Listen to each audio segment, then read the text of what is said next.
Hello and welcome to a game of Ice and Fire. In our last session, Lord Baylor Skrel was assembling a group to investigate reports of a shipwreck on the south side of the island where his family lives and rules. His 14-year-old son, Martin, argued to accompany this group, and after some convincing, was successful. Knowing this area of the island as a haunt for dangerous outlaws, Lord Baylor increased the protection around his son, and it was decided that Sir Merrick Sand would lead Thali, Radava, Voro, Nim, Nicholas, and Martin on horseback. They were provided horses by Lord Baylor and made the journey to the Blue Wharf later that day. Riding hard, over the next 2 days they made their way over the bright, green, grassy plains of Skrel Island and down through the rocky crags of the southern shores. Swarms of crows and the stench of death filled the air as they approached, and when they were finally close enough, Martin took a look through his far eyes. What he saw were people moving back and forth between unmoving figures on the beach, as well as a small boat scraped up on the sand, one that is identical to one that he remembers from his dream only a few days before. So, as we resume, Martin, you have just taken this look through your far eyes, and Nicholas comes up to you. Well, what do you see? Well, there are men moving about, and I was drawn to that ship down there. There are bodies in it. There are bodies, and you can see that from here? Yes, have a look. And I hand over my far eyes. Okay. I love this dice Alright, box. let's see. I have not figured out the best way to get the top off of it. Heyo, What kind let's of see a dice it. box do you have? Yeah, let's see the dice box. Since Take the we're top here, off. this just this very simple Okay. leather-faced Beautiful. rectangular box. It's very pretty. I don't remember who the fuck made it, but shout outs to them. And you pop it open, and the lid's got this very soft, velvety material for rolling with, as well as several channels for holding different sets of die, and a love big that. old rolling space there. And I'm crazy about it. But the lid fits very snugly to keep all your dice from falling the fuck out when you turn it upside down or shake it around or what have Plus. you. It's kind of hard to get off. Well, I hope you are able to figure it out, and that it stops being a stubborn problem for you. Alright, Nicholas looks through your far eyes, and That really tickled me, I'm sorry. after a couple of seconds scanning the beach, he turns back and says, I see the small boat on the shore. Yes, you're right. It does appear that there may be some bodies in it. What concerns me more are the men still wandering the beach. They got any colors on them? Or on the boat? Is it flying a flag? Is it any kind of... Why don't you take a look? Sure. So if you want to take a look through the far eyes, which he is handing over to you, roll me an awareness check with your notice bonus die. Mhm. And to clarify, just for now and forever, for both you and the audience, anytime that I have you make a check, it'll be a ability and then the specialty name that may give you any bonus dice in it. If you don't have any bonus dice in that thing, you just go with the base ability score or roll. That's what you have to roll. So if I say roll me an awareness notice check, which I may ultimately simplify down to a notice check, an awareness plus any bonus dice and notice, and then you just remove the bottom however many bonus dice you have. However, with the far eyes is going to give you an extra 2 bonus dice. Oh yeah, that's right. The fires give a bonus as well. So give me that number, whatever you get. And what are you rolling for that? Because that's got your awareness is, I think, the highest. It's not bad. It's I'm not like the Thali of awareness, but nobody is the Thali of anything. I'm a one-trick pony, babes. Nobody is the Thali of anything. Thali is the only one. Thali is one of a kind. Yeah. I am rolling 4 awareness with 1 notice bonus die. So I'm actually now with the Far Eyes rolling 7. Rolling 7 and taking away the lowest. And dropping 3. Yeah.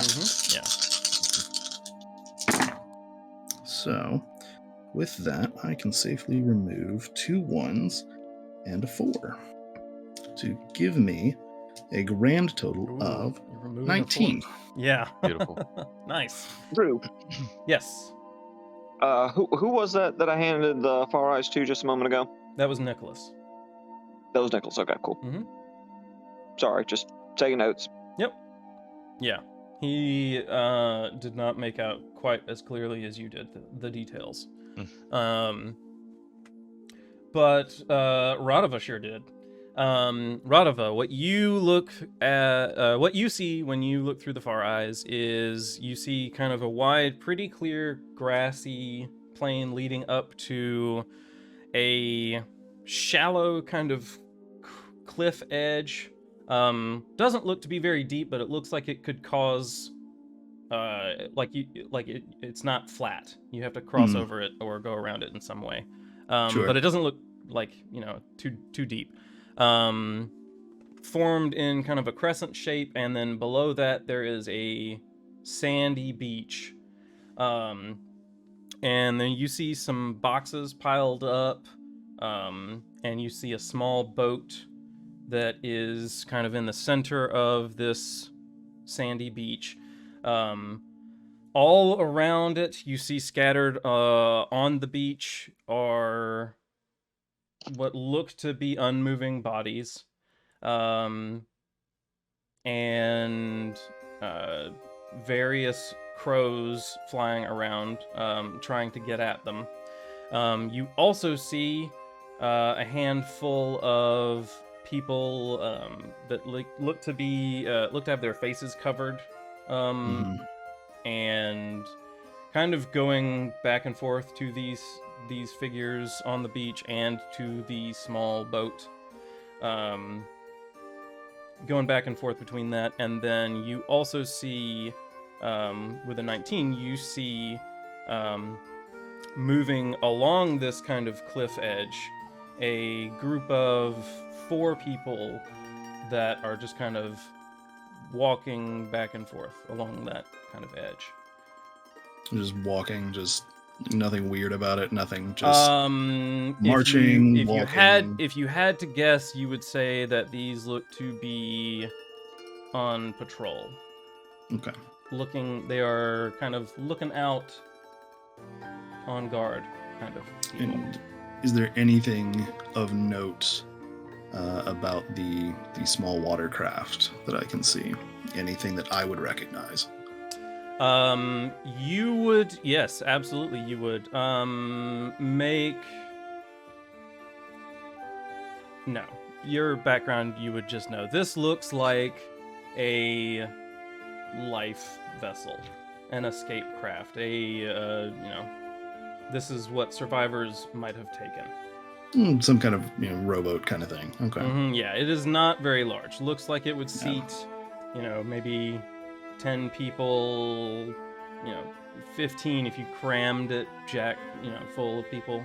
Sure. Certainly not enough to fit a full crew of, some sort of a big seafaring vessel. Gotcha. Hell yeah. Fuck yeah, 19. Do you relay this information to us? Yeah, Radava will take the Far Eyes and do his little peeksy down the way. Pass them back to Martin, and kind of point down at the cliff. I don't know if you saw him, lad, but there's a small group walking up and down. Looks like patrolling. Nothing out of the ordinary about them, I don't think. The boat itself is a little small for any kind of real operation. That's usually a life craft of some sort, you hop on it to get away from a sinking ship. But every so often you'll use it to come out of a cove or from a larger ship hidden elsewhere to maybe pick up some ill-begotten spoils that have washed up on shore, so to say. I think we have perhaps come a bit too late to save much of anybody, but there's still some heads to knock, so to speak, if you wanted my professional opinion. Well, I'm not in charge, but what does... I thought we were supposed to help?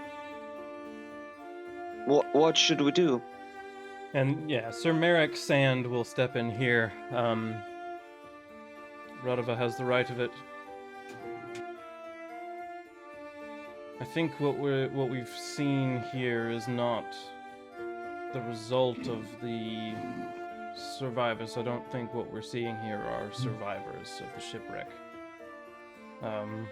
We might be seeing some sort of scavengers that may have gotten to any survivors before us. And you're right. We have a decision to make now, gentlemen. What to do about them. Well, I can hit him from here, so probably shouldn't need to move anywhere. If you all think fighting's the move, then I'll knock heads by knocking arrows. He kind of slyly looks at Radova when he says that. It must be nice. Some of us have to be face to face, like Yeah. real men. I'm only good at one thing. Well, if they're I scavengers promised to alone, stay out of danger, so... it does give you an opportunity to learn something from a real archery master. Something a little more exciting than looking at books, at least. If they're scavengers, they may not be bad people, but if their scavengers would have been taking lives to take their scavenge, well, that's another matter entirely in my book. But I'll defer to our Sir Knight. It's your call if you want to talk it over with him or use a firmer hand. I'll follow your lead.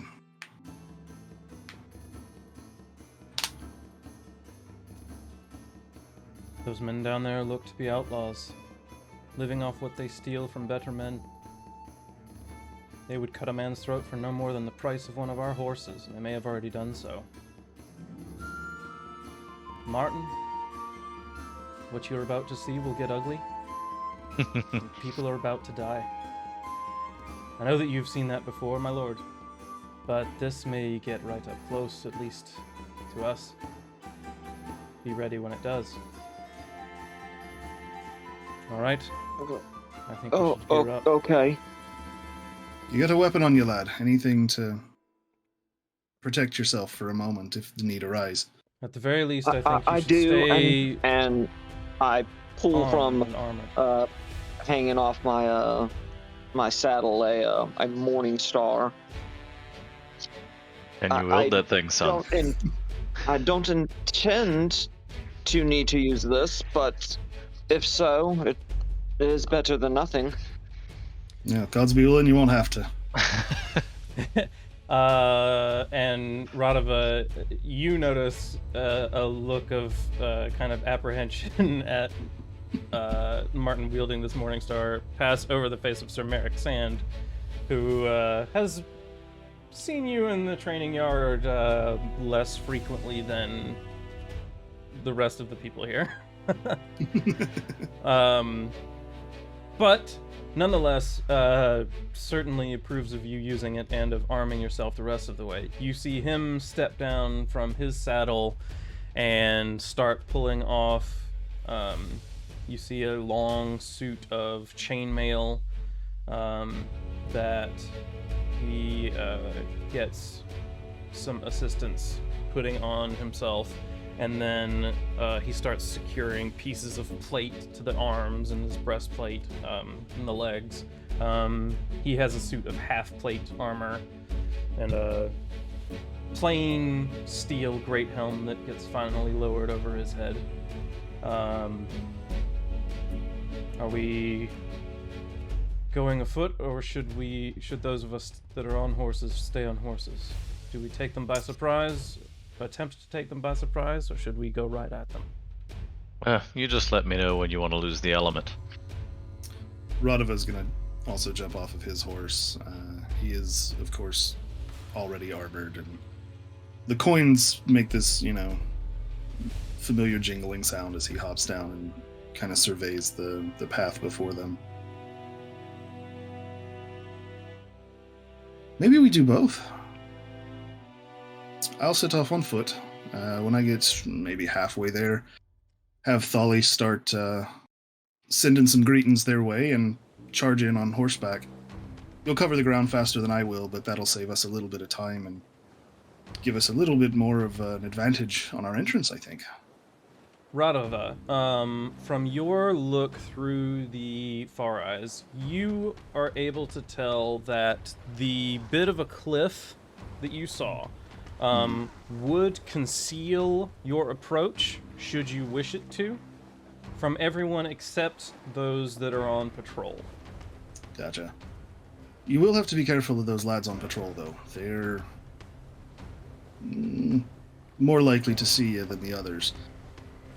The approach on foot would be safer, but if time is of the essence, and if there is anybody down there still alive or clinging to life, time is sort of the essence, isn't it? Indeed. You need to let Nicholas down there to take a look at anyone that might be alive still. You're right. Thali hops off of his horse and kind of starts to look around for a spot where I'm guessing I've got the distance from here, Drew.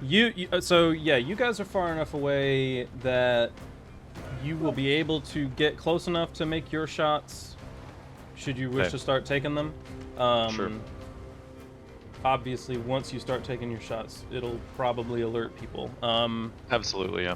Yeah, there are the 4 people on patrol that if you found a way to take them all quietly, you feel like you could approach the cove unseen. Okay. If you wished to. If you were able to. Oh shit! That would be the key. I can definitely take several of them. I kind of forgot about that. Yeah, okay, so...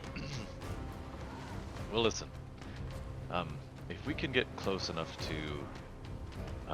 maybe take 1 or 2... in case I don't hit true. And he kind of snickers to himself. I can definitely hit 3 of them before they know what's hit them. Well, that sounds like a right good plan now, don't it? Nice and safe, just like we promised his lordship. And You say the word. Yeah, those of you that look over at Voro and Nim, both of them kind of look at each other and kind of nod. They're like, yeah, he's not lying about that. I think, yeah. Thali will stay.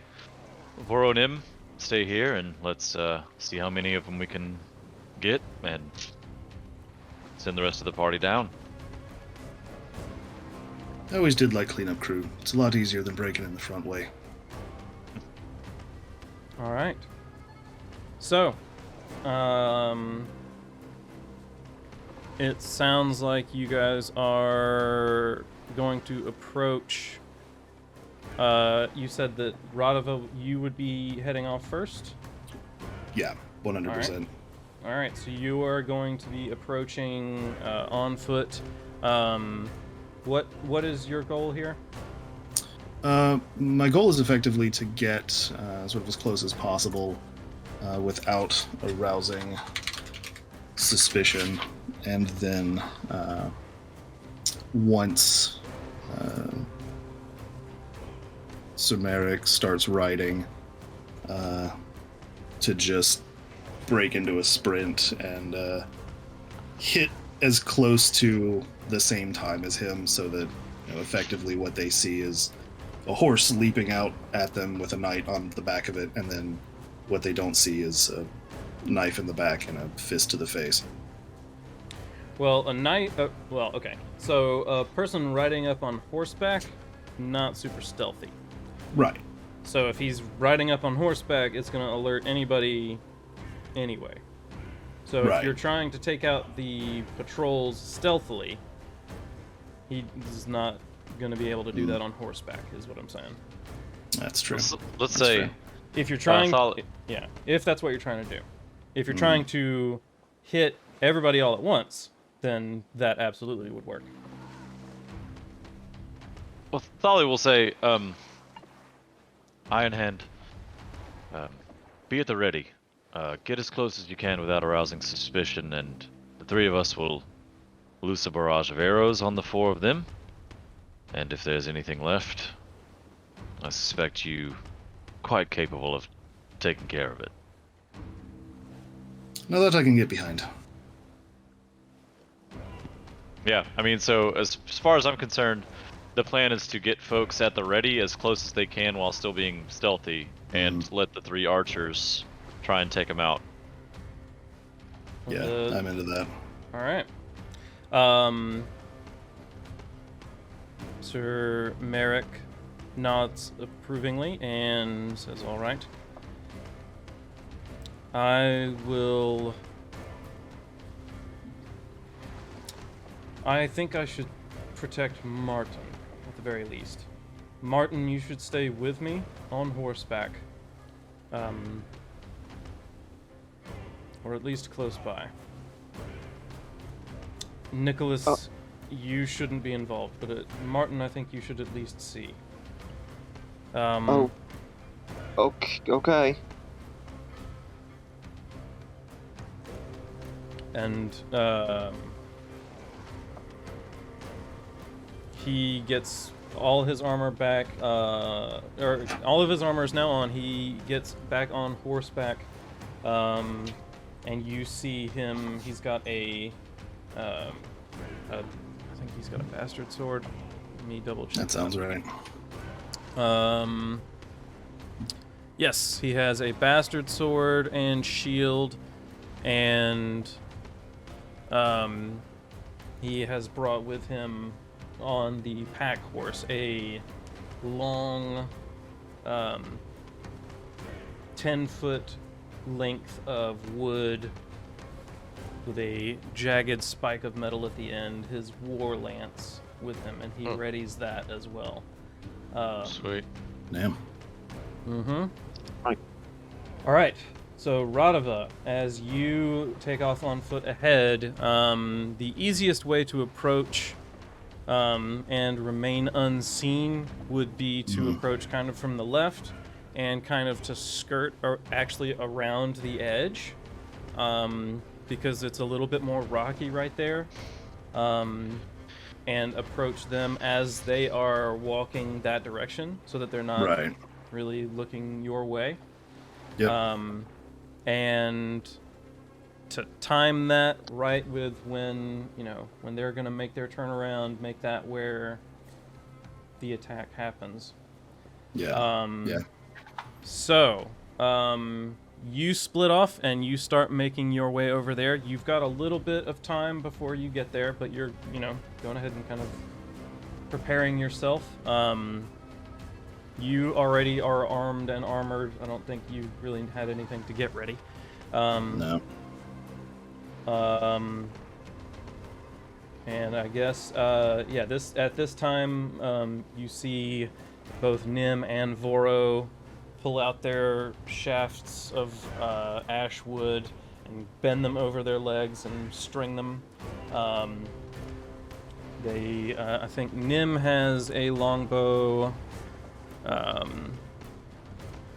Voro, however, Hunting bow, I think. I think he's got a hunting bow. Yeah. No, one of them had a hunting bow and one of them had That is right. Voro has the hunting bow. All right. And they are limbering those up. They have other weapons as well. And Martin, if you wish to don any armor, now would be the time to do so. I am wearing my coin or my scale under my clothes. Yeah, do you want to describe that for us? I don't think anyone here has heard your Sure. armor before. Yeah. It is bronze scale that was acquired from the group of pirates that tried to ransom me after I was returned and they were hunted down. The scale was given to me because it was found amongst their belongings by, was it Sir Marcus or Sir Merrick that gave me that? I don't think it was either of them because they were there to ransom you. I think it was, and I'll have to pull up your sheet real quick. Hold on. I should be able to answer that quickly. Yeah, I didn't write that down. It should be in my history, which I have in a different document. I just don't have it like in my written down in my notes. I'm pretty sure, but I don't want to get it wrong. So let me make sure. Yeah, Voro brought that back for you. Well, okay, yeah. Mm-hmm. Given to me by Pretty sure that was by right. Voro, and yeah, it's it's bronze, so it is softer. It's ornate, look. Yes, as you would all know, it is not as strong as say iron. Right. Yeah, bronze armor is more of a ceremonial thing, historically speaking. Well, actually, go ahead and make all three of you, go ahead and make a knowledge history check. I think history is I need to go get my... You do that, I'll be right back. I know very little about history. I know very little about anything except shooting a bow. I know a decent amount. Yeah. History, not my forte. Or at least the roll tells me that I know a decent amount. Knowledge, this would be education, unless you wanted to use... Yeah, this would be knowledge education. Oh, word? Mm-hmm. Straight up and down, your boy got a 9. 9? Uh-oh. Alright. Got a 4. A 4. Ooh. I know very little, but what I do know. 23. Isn't very nice. Wait. Yeah, Close. Radova, bronze armor to you sounds like a dumb idea. Because bronze is weaker than iron. Thali, you know that bronze armor is it has some ancient houses have some sometimes. But that's really all. Martin, you know that bronze armor historically first men wore it, and they engraved it with runes that were supposed to be wards of protection against evil. But your armor is just bronze scale armor. So Gotcha. yeah. Alright. So there you have it. Yeah, the two characters, Thali and Radova, Thali and Ironhand, I should say. Whichever. Both of you have seen this armor before. Both of you were on the ship with Voro when this armor was taken.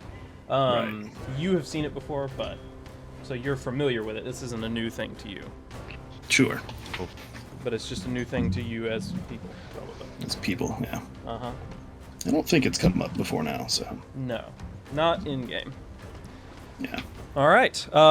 So let me go ahead and get Ironhand to roll me a stealth check.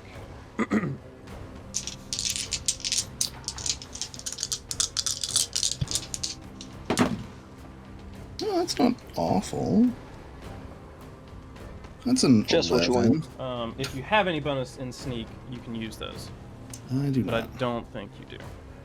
I do not. Figure out where But- Ironically, what I have bonuses in is blend in. yeah, which Of does all not help you in things. the wilderness. Yeah, Not so much. not so much. All right. Rodiva, of all people. All right, what you get? An 11. An 11. All right. And let me go ahead and get a stealth check from Thali as well, and I'm gonna Okay. roll them for Nim and Vora. Voro and Nim as well. Yeah. Mercy. You guys are a lot farther away. Your DC is lower. All right, I'm looking at the wrong thing.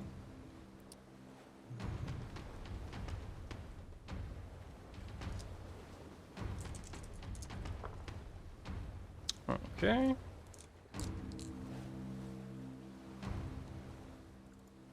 And for Voro.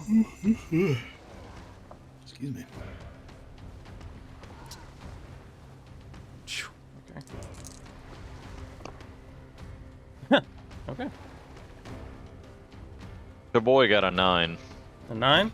All right. Yup. Nice.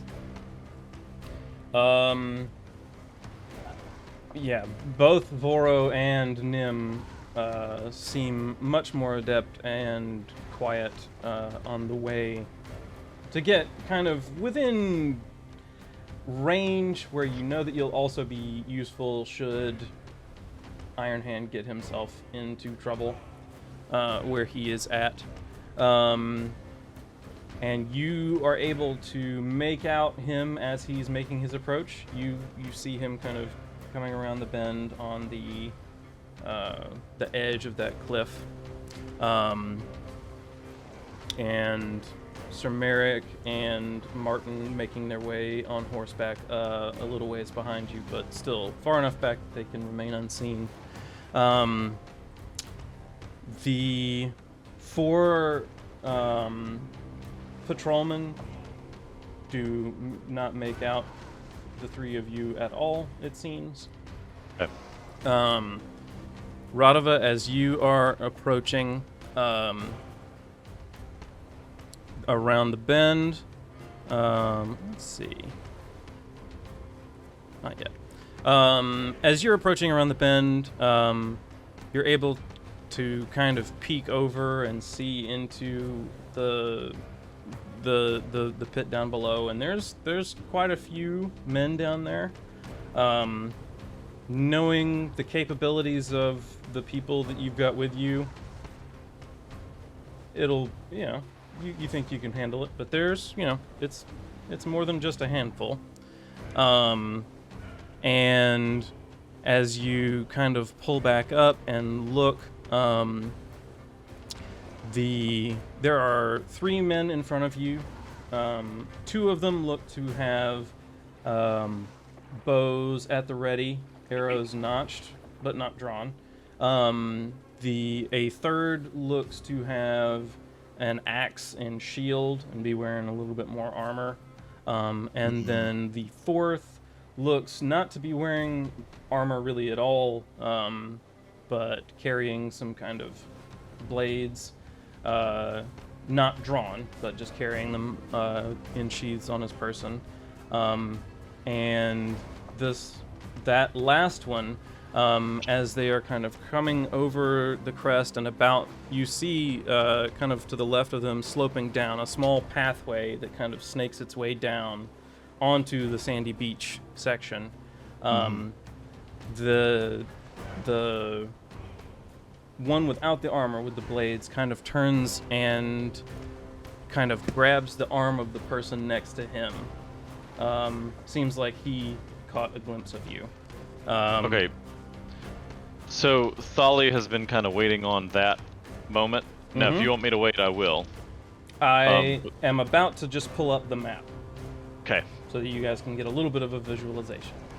Perfect. Again. So, go ahead if you are not already, but get on roll 20. And this should just work. All We got a little bit of fog, huh? So down at the bottom, you should see all of the people that are here. Mm-hmm. And this you are not in this spot. This is just so that your tokens are on the screen. The 4 people that you can see kind of on the right-hand side of the map, which I will make sure that the people at home can see. Those are the people on patrol. You see the part kind of snaking down, the pathway snaking down. So, Radova, you are kind of up in this area somewhere. Your exact location, if you wish to be a few steps ahead or behind that, is up to you. As close or as far from those 4, essentially, is up to you. Thali, you will probably start about right here with Voro and Nim.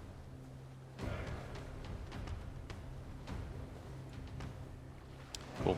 Whereas Martin, you and Sir Merrick will functionally be right there should you wish to join. Nicholas is here just in case we need to reference his statistics for anything.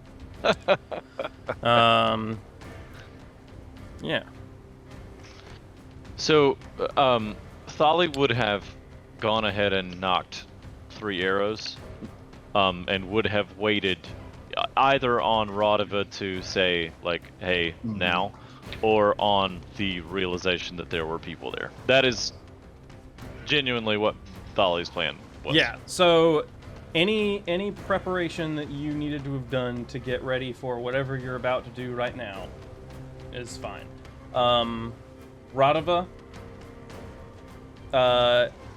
if you wish to make an attack on any of the 3 people who didn't see you this turn, you will get the bonus for hitting somebody who didn't notice that you were there. Literally, you had to beat a 12 to not be seen by that guy. Just under. Yep. The other 3 was lower, Right. but that one was a 12. Naturally. Yep. So, but they did not notice the other 3 of you. Because of your distance, the DC was lower, and Holly just matched his. Everybody else, you 3 will get your attacks with 1 extra test dice, not an extra bonus dice, because of the element of surprise this round. So, let's go ahead and roll initiative. And the way that this, we'll get into all of that when we get into combat. So, initiative in combat is your agility plus any bonus dice that you have in, I think it's quickness. Oh, yeah. Yes. Actually, I should just pull up the combat page on the thing. Yeah, that's what I've yeah. been scrolling down to that myself. That should be really what happens here.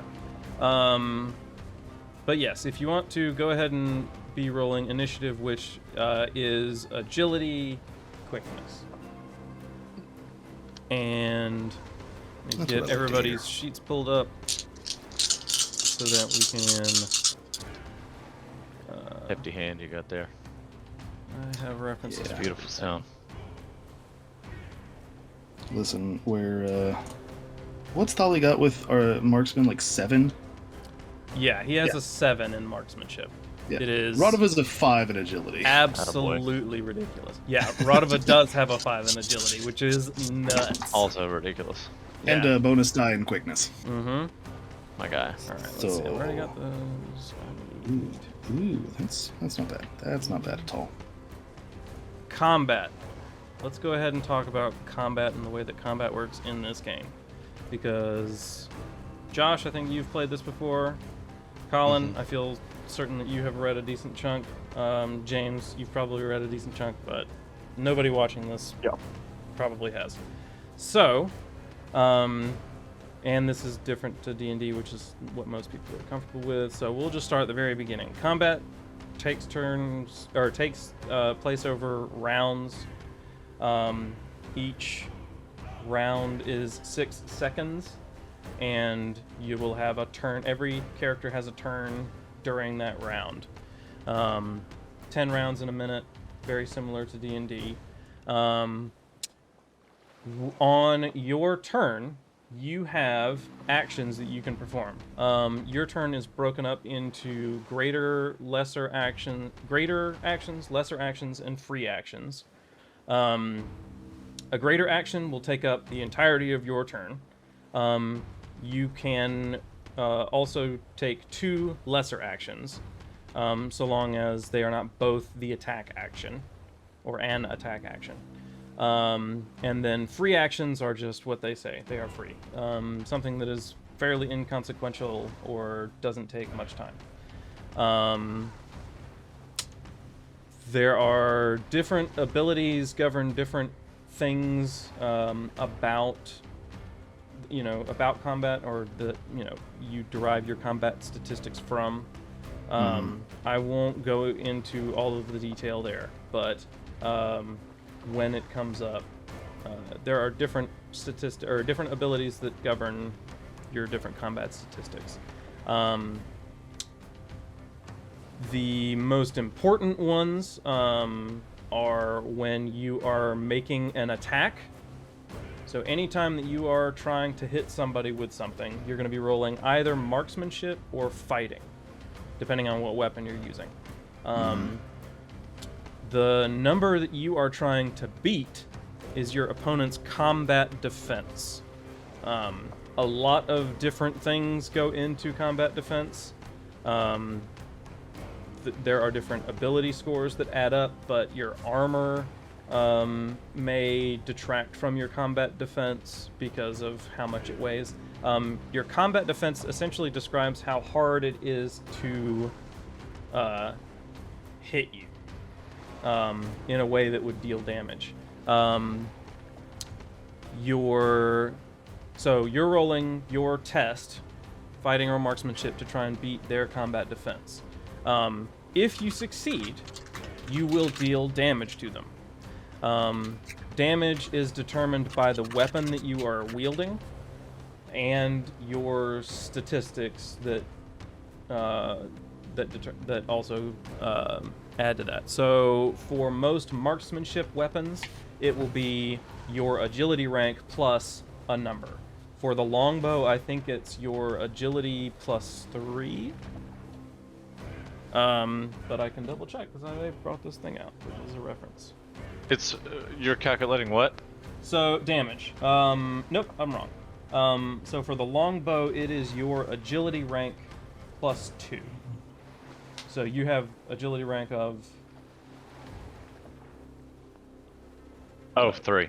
I didn't realize you were asking me a question. Yeah, sorry.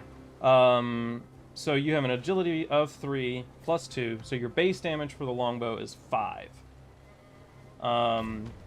That damage is then multiplied by any degrees of success that you had on your hits.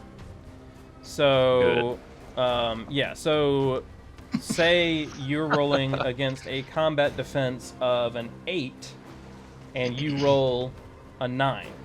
That is 1 degree of success. You will deal 1 times whatever your base weapon damage is. For you, it would be a 5 in this case, so you would deal 5 damage. If you hit instead if you rolled a 15, that would be 2 degrees of success. You would deal 10 damage. You can multiply up to 4 degrees of success. Anything more than 4 degrees of success is just overkill. But what if it happens? So anything 4 and above is just 4. There is a hard limit there. Yeah. Fine. Whatever. Yep. Otherwise, numbers would get out of control. Yes. That's kind of the point. Yeah, I understand. You shouldn't worry because I know I have tested combat with your character before. You'll be fine today at least. Thanks, Robert Schwalb. It's the guy that wrote the book. See. Or Your weapon may also have Christ. different like extra little specialty things that it has, little qualities.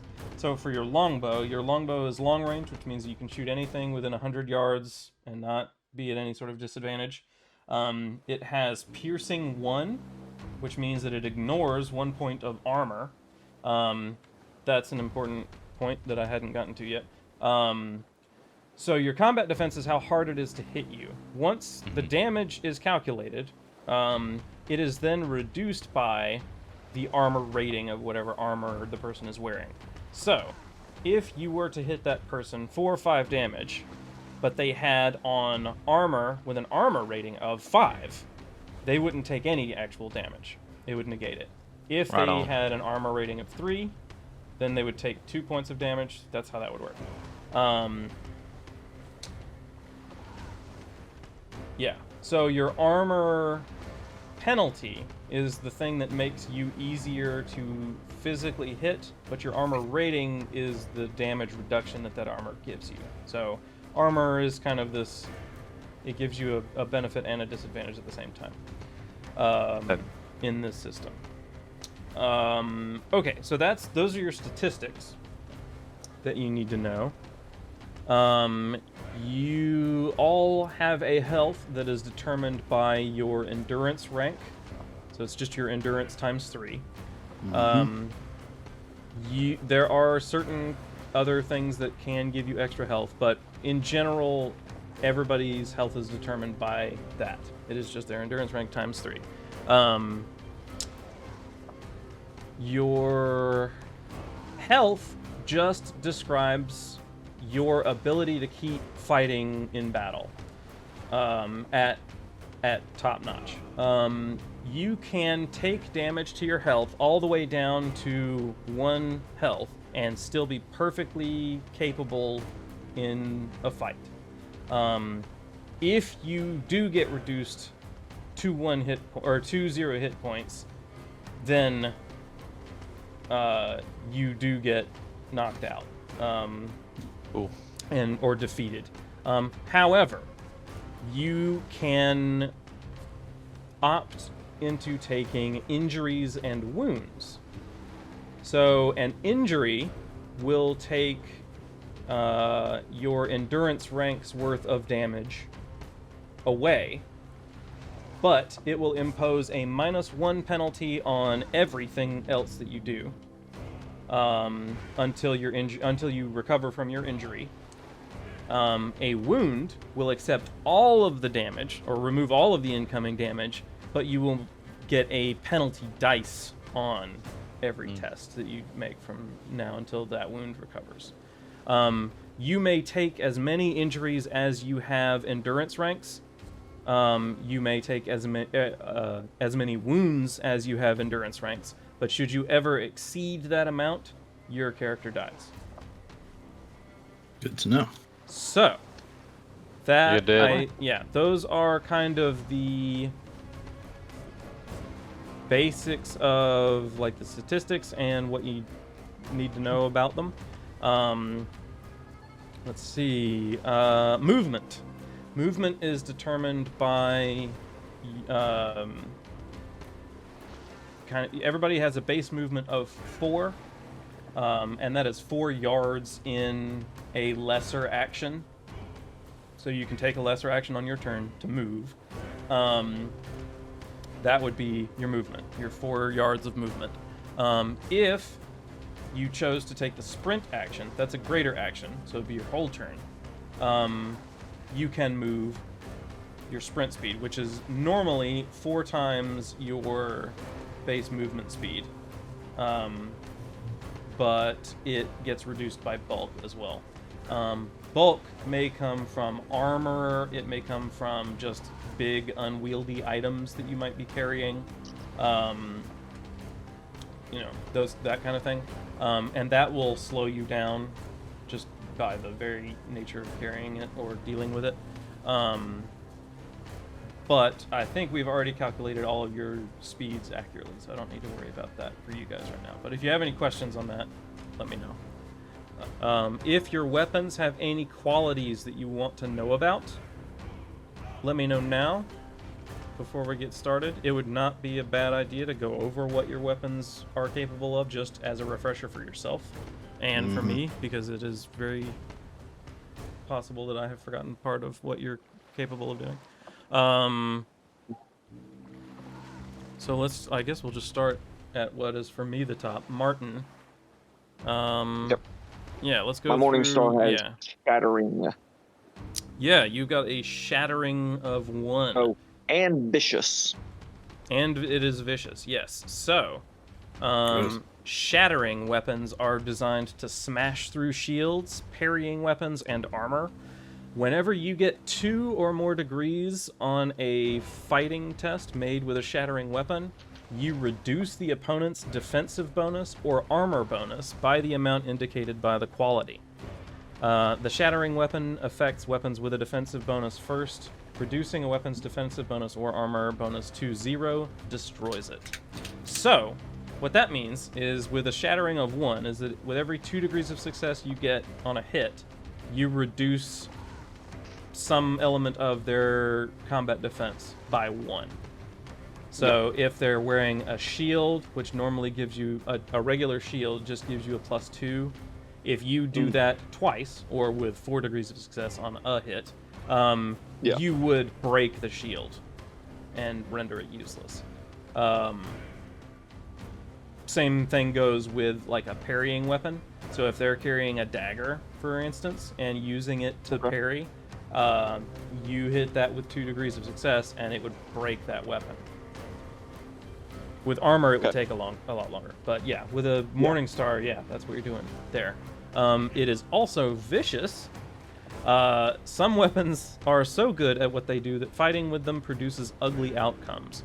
If you defeat a foe when wielding a vicious weapon, the consequences of defeat are always death. A victim may burn a destiny point as normal to avoid this fate. So destiny points are something that we haven't really gotten too into yet, but they will play a role later. Let's not worry about it too much. I don't think I'm going to be killing anybody with it. Probably not. With a fighting of 2.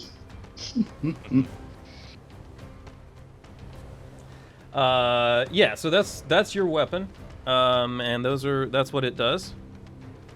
You also, I think, have a shield, which is defensive +2. So if you are wearing that shield, it gives you a +2 to your defensive bonus, which when you're wearing armor, you probably want. Because I do. Your defensive bonus is low. Yeah, I know.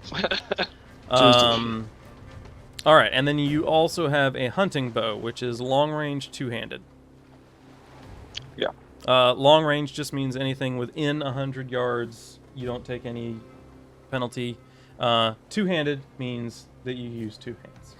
So, pretty self-explanatory there. Next on my screen is Thali.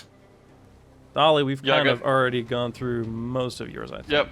Long range, piercing of 1, 2-handed, unwieldy for the longbow. Mm-hmm. Yeah. My stiletto has piercing, and my dagger has defensive +1 and offhand +1. Yeah. So for unwieldy, because that's a new one, when using an unwieldy weapon while mounted on a steed, you take a -2 test dice penalty on any test related to the weapon. Cool. For melee weapon, so if you were fighting with the longbow on horseback, you would be rolling. Don't do that. Yeah. Yep. -2 test dice. Your stiletto has a piercing of 2. Yeah. So it ignores 2 points of armor. And then your dagger has this defensive +1 or offhand +1. That one is one that I want to go over real quick because everyone that creates a character in this game starts with a dagger, so you all have one. Number 1. And the way that this Everybody got the works knife. is that if you want to wield a dagger in addition to something in your main hand, you can. And the way that it works is if you need an extra point on your combat defense to prevent like an extra level or an extra degree of success, or just to prevent a hit entirely, you can use that +1, that defensive +1 bonus to increase your combat defense by 1. Okay. You also have the option on your turn to use the dagger offensively. If you hit, you add 1 to your base damage, which is then multiplied. So on a hit with a dagger, you can use that offhand as an extra damage that you add to everything else. If you use the offhand bonus, you can't use the defensive bonus until the start of your next turn. Okay. So, because that one's a little weird, I wanted to clarify that one. Cool. Because everybody's got daggers, and because I can see that being an issue at some point. Everybody got a knife. Okay, and then Radava. Hi, it's me. Your boy You've got some Good things. boy. I've got a couple of things. Because of his armor and the way that the coins are set, Radava does technically have a gauntlet on his right hand, which gives him the offhand +1 property. So when he's fighting Southpaw, we get a little bit of bonus damage there, as well as the grab quality. So if I hit somebody and exceed their, I think they make an athletics check. If I exceed their athletics, So their yeah, attempt, yeah, passive athletics result. That's what it is. Mm. If I successfully hit them with a grab weapon and equal or beat their passive athletics results plus strength, I guess, I can grab them, and upon that, I can either release them as a free action, or they make an opposed fighting test. Brawling applies as a lesser action. They can only make attacks using brawling weapons or short blades when they are grabbed, and they take a -5 penalty on their combat defense while I have grabbed them. I also cannot move, and I can only make attacks against that opponent using a grab or offhand weapon. Yeah. Cool. To specify, Colin, since the language might be a little unclear, the way that it's written is whenever you successfully hit an opponent with a grab weapon. So for you, you're just rolling your base fighting, like your brawl, with any bonus dice that you would have in brawling, which I don't think. I have 1. Oh, you have 1. Okay, so you do add bonus dice to this. So yeah, but it's your fighting plus brawling, and so whenever you hit somebody with a grab weapon and also equal or beat that opponent's passive athletics result with the hit, not with your strength or anything, but with the hit, then you may, if you choose, grab that opponent. So you're not rolling any sort of strength to try and do that. It's just the hit. So it's a little different than I think it works in D&D. A little bit, yeah. But I think functionally, I think it makes it. It's I think pretty close, though. Yeah. It is close, yeah. But there's a little difference there that I wanted to make sure that we clarified. Okay. I think that's everybody's weapons. Any specialties that you guys have on your character sheets? Any of that stuff? You guys. I mean, I'm gonna use one, so when I use it, you can tell me how to use it. But for right now, I think it is time to go in turn order and get this combat started. Hell yeah. All right, so on turn order, Radava rolled the ridiculously high 23. Twice as high as anybody else. So even though you don't have any surprise on the one guy, you did manage to catch the other 3 off guard. 3 times the size of the rest. And you now get to decide what you want to do. So what do you want to do, Colin? Who's Colin? Yeah, who is Colin? Radava. What you doing? So I guess my first question is, are these distance markers accurate? Are these 5-foot squares? Translate 5 foot to 1 yard, and then yes. Gotcha. Okay. So 5 = 1. Got it. on there. Cool. Okay. Well, in that case, here. 1, 2, 3. Oh yeah, we're okay. With that in mind, having seen this asshole spot him out and reach for his comrade, Radova's actually going to... I'm assuming that it's this guy in the back corner here that saw Yeah, me. I'm gonna turn him so that he's looking at you. And I know he Push reached up. for a friendly. Is that the person on his left or his right? Or the person to his right or underneath him, I guess. Sorry, what was the question? Which person did he reach to alert? Which person did he grab for? The person kind of behind. It's the upper right hand corner one, the one with the axe and shield. Gotcha. Okay. In that case, while he is grabbing for that person, Radova's going to run up and sucker punch this bottom left guy in the back of the head. Yeah, so you're going right up to the one, not the one that he grabbed? Right. Okay. And you are going to sucker punch this person in the back of the head, I assume? Yep. All right. Yep. Yeah, go ahead and roll to hit. All right. So this is your fighting plus brawling. Fighting plus brawling, so that's 5. 5 drop 1 or just 5? Since it's the brawling 1. So you're fighting, yeah, what do you have in fighting? 4? Fighting is 4 with All right. brawling 1. With a brawling of 1. So you're going to roll 5 dice and drop the lowest one. Okay, good. Yeah. You said we were adding an extra test dice for people who were not. Oh, that's right. So, Oh, right. So add an extra dice in there. And 1 to grow on. That's better. I like that more. Okay, I take that away. Am I taking... That's a second bonus dice, so I'm taking 2 bonus dice away. So that's... 15 to hit. A 15 to hit. All right, and what is your base damage? With the gauntlet, that will be a base damage of 2. Base damage of 2. All right. You walk up to the guy. Oh, not the token settings. I don't want that. You walk up to the person that you see, and looks like they have a bow and arrow kind of knocked ready. And you run up behind him, swiftly punch him kind of in the back of the head. And it looks like he absorbed most of that blow, but he does look a little shaken by it. That did hit. Mm-hmm. So, and it dealt... it was a... Well, yeah, I can tell you. 3 degrees of success. So, Okay. your base damage of 2, 6. So 6 damage. 6 damage is what is then reduced by whatever armor he's wearing. Right. So then we get what went through.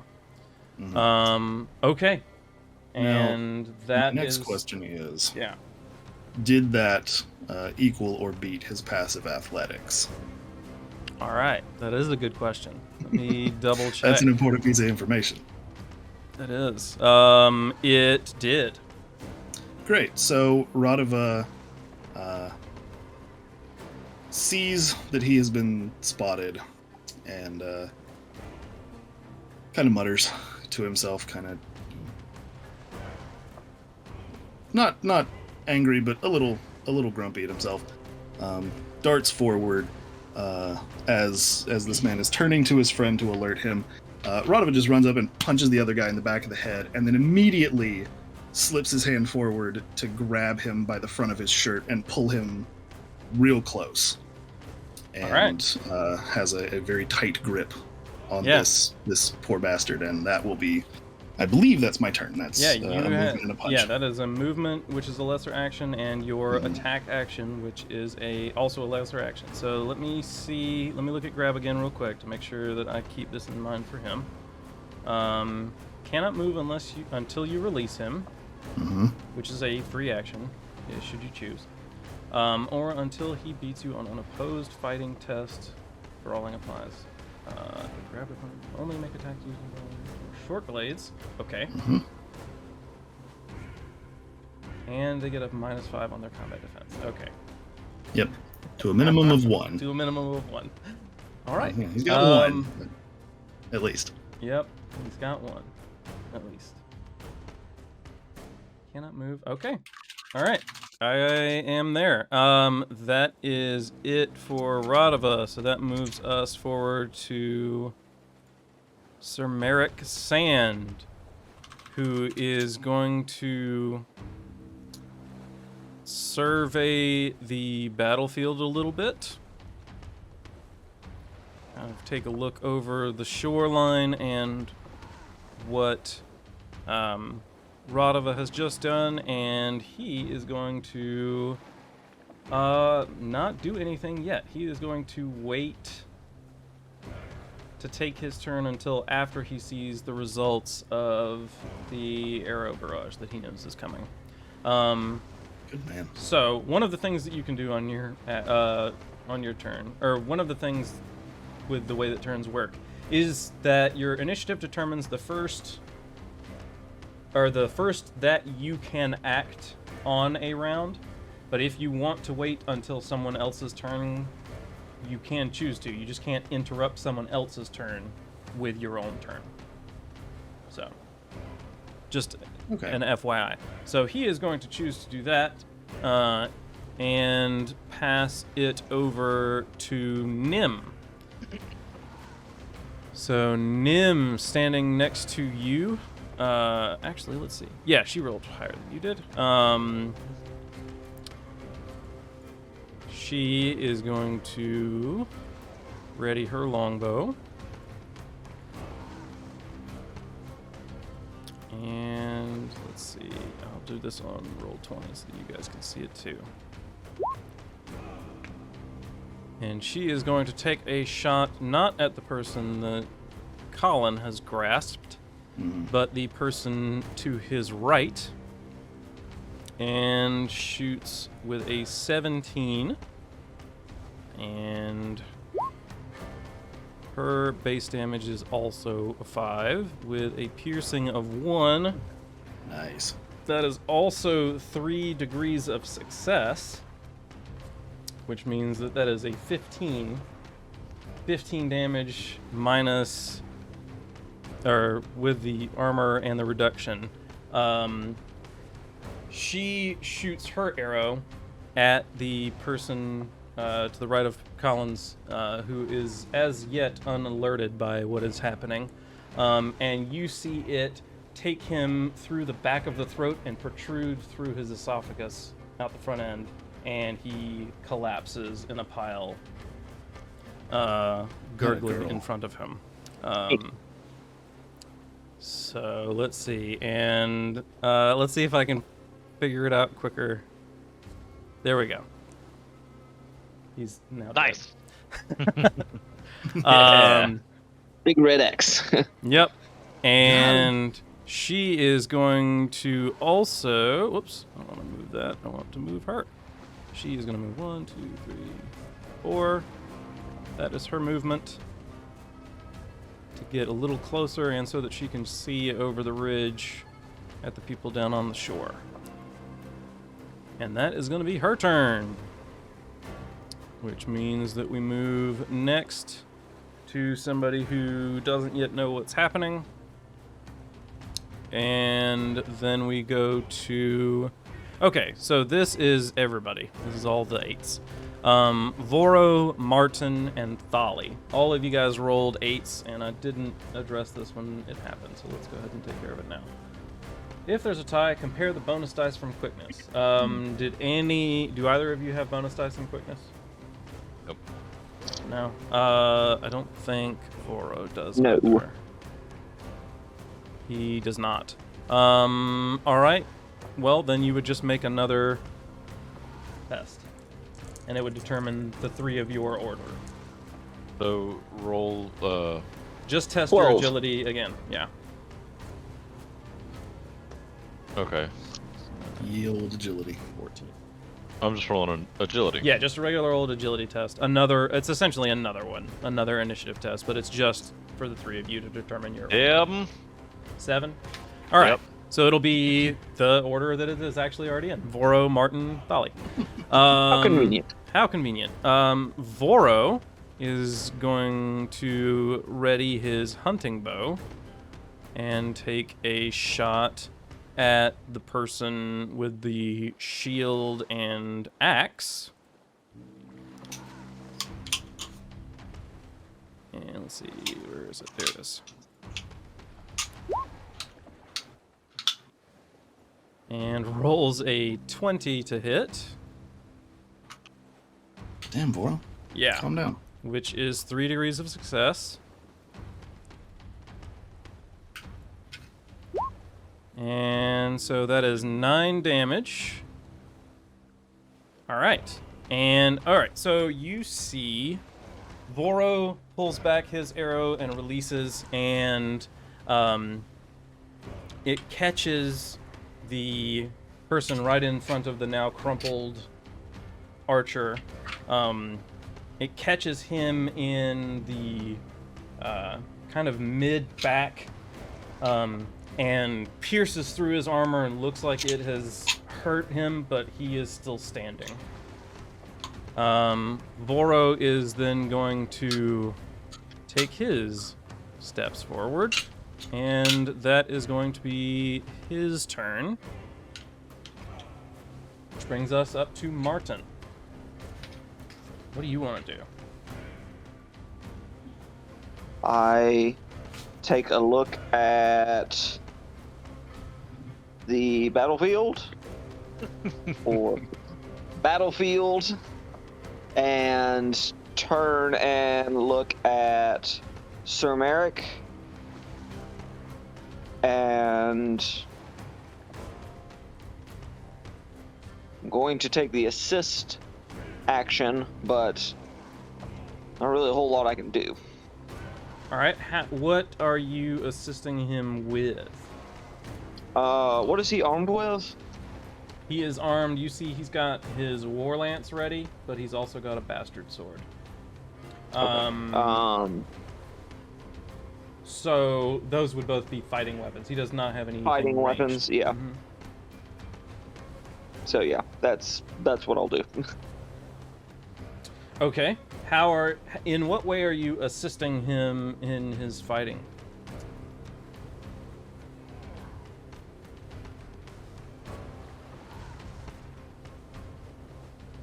We're nowhere near them. I don't know.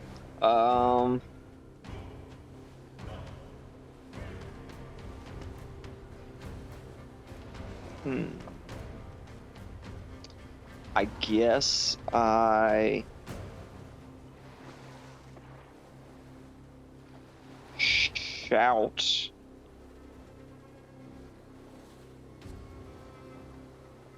that there's only one that looks like he's a threat anymore. All right. So for that, you're assisting his next fighting test by, what is it, 1/2 of your rank in that ability? Correct. Which is 2. 1. So a total of 1. Oh, well, 1/2 is 1. Yeah. So a total of 1 that you're granting him on his next fighting test.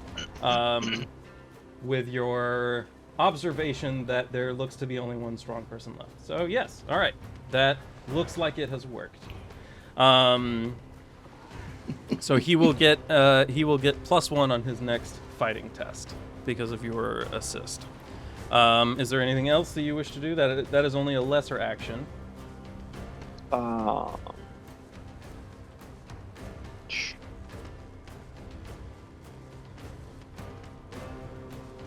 That is going to be all I do, yes.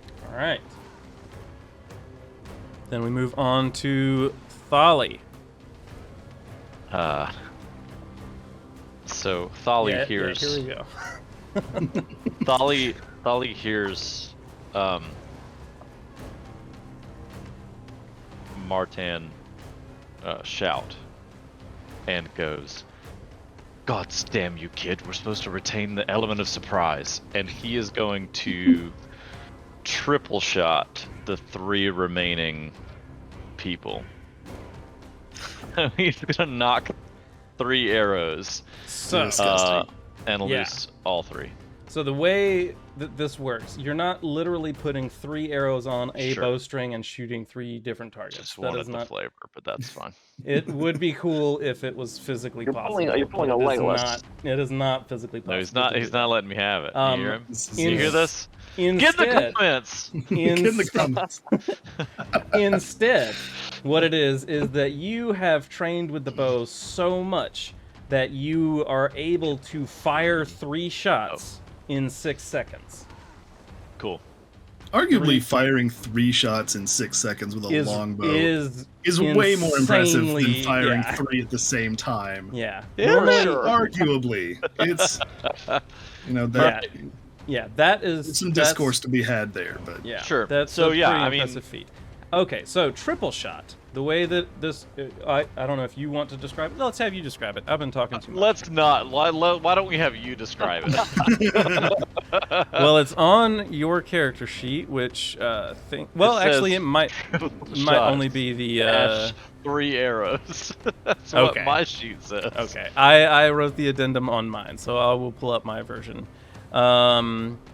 So the way that this works is you are firing 3 arrows as a greater action, so you're not going to be able to move. But Perfect. Not planning on it. yeah, so this will be your whole turn. You take -2 test dice on each test, Well, bunk. but you're still rolling the full amount. So you're still rolling 7 test dice plus 5 bonus dice. So you're 8 removing test dice, right? Because of certain ones that have. right. Yeah, you're rolling 8 on everybody except the one that is dressed in white. So it'll be 8 test dice plus 5 bonus dice. And you're taking the top 5 out of all of those. Okay. Jesus. You're taking the top 6 out of all of those. The one in white, you're taking the Because top 2 5. test dice. Got it. Yeah. Mm-hmm. You want me to go ahead and roll that? So yeah, just which one do you want to shoot at first? You've got the one that is being held by Colin, which will be much who's easier Colin? to hit. Sorry, by Radava. And then you've got the other 2, one who has been hurt and one who is as yet unharmed and alert. Gonna shoot the alert one first. All right, so this will be the one that you take the top 5 out of all Okay. of these. So 6. Top 6. 8 test dice because no, you're right. You're right. top 5. So it should be 7 test dice and 5 bonus dice, but you're taking the top 5. Yes. This one is on an edge. So top 5.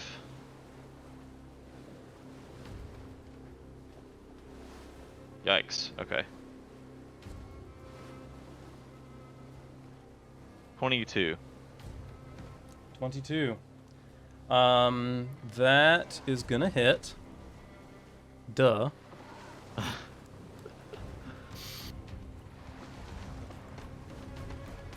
All right. Let's see. So that is the one that is alert.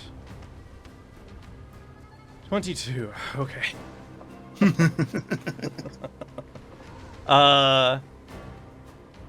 So how much damage?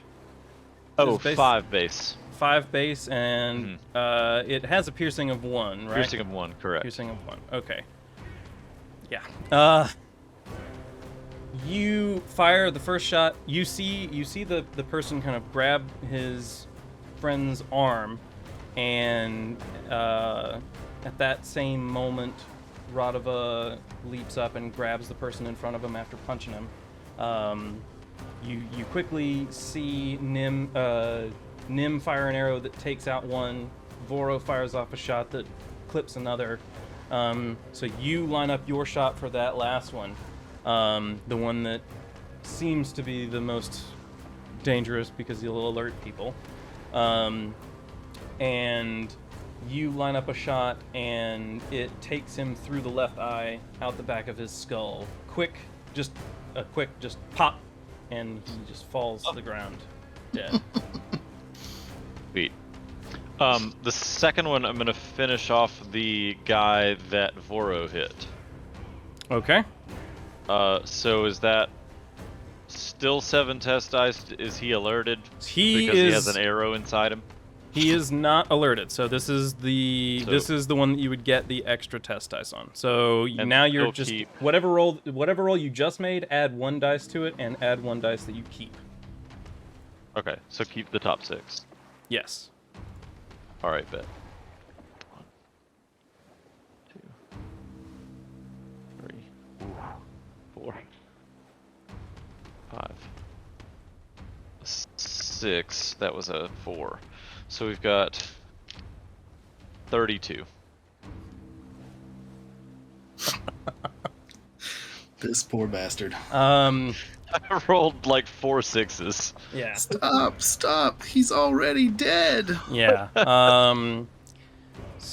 Yeah, you line this shot up, and as this you see him after being grabbed by the friend and being caught kind of in the back, he spins around, and your shot, it takes him in the shield, and then the shield presses up against his chest, and that knocks him back, and he doesn't stand back up. Sweet. So the third one, I'm gonna shoot the one that Radava's holding. All right. So what is the bonus that you get because he's being held? So he is being held, which means his combat defense is reduced by 5 to That's a right. minimum of 1. Okay. So whatever his combat defense was, now it is 5 lower. Whatever it was, it's not anymore. Mhm. He just Yeah, there's doesn't not. have any. All right, so 8 test dice or 7 test dice? This is this guy's unalerted technically still, so you would get the extra one here. He hasn't quite top figured out six. what's going on yet. Yeah. Mm-hmm. All he knows is he got socked, So you're- grabbed, and is watching people drop. Oh, gross. So, yeah. Still 6 test dice that you're keeping.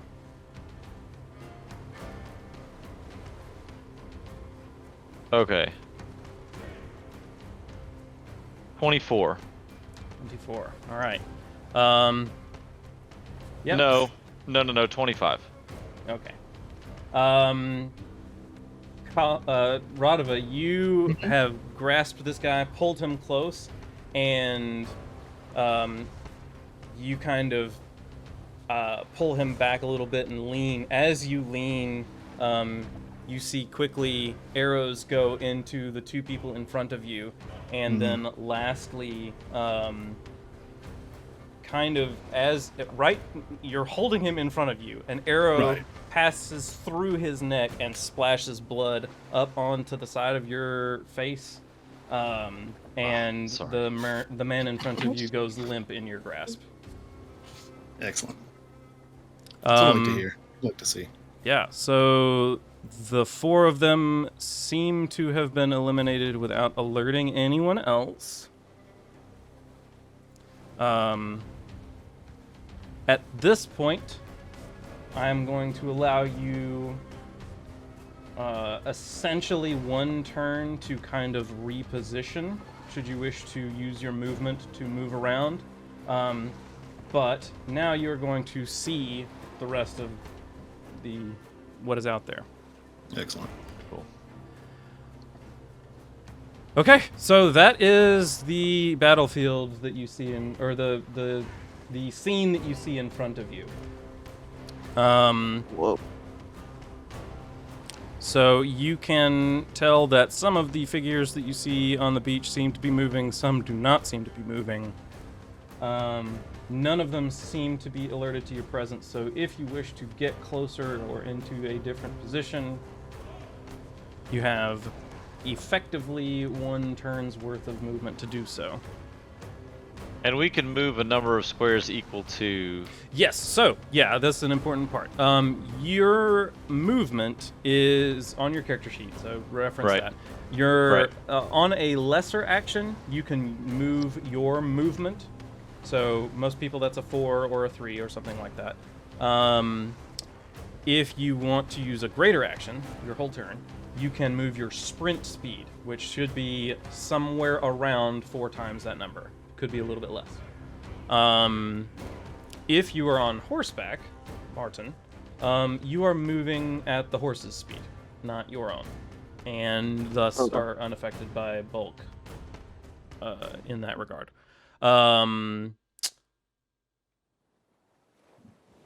And on this map, the way that we're going to make this work is 1 square is 1 yard. Perfect. So, Okay. the little cliff that you see is not deep, not so deep that you cannot traverse it, but it will take a lesser action to move through it if you want to move through it on your turn. If you wish to take the path on the right side, near where you just took down the 4 people, that will be normal movement. Can you move diagonal Okay. for 1 square, or does that count as 2 squares? That counts as 1 square. Oh, bitch. Now, that rocky terrain separating everything, does that affect, like, line of sight or anything like that? No, if you wish to be sneaky this first round, or attempt to be sneaky this first round before you make any sort of attacks, I'll have you guys roll anyone that wishes to do that, roll another stealth check to see who would notice. And if you beat it, then you can get the advantage on that first round. But then beyond that, it is likely that everyone will notice what is going on. Looking down on the beach, you see several unmoving bodies, as well as upwards of 10 moving figures.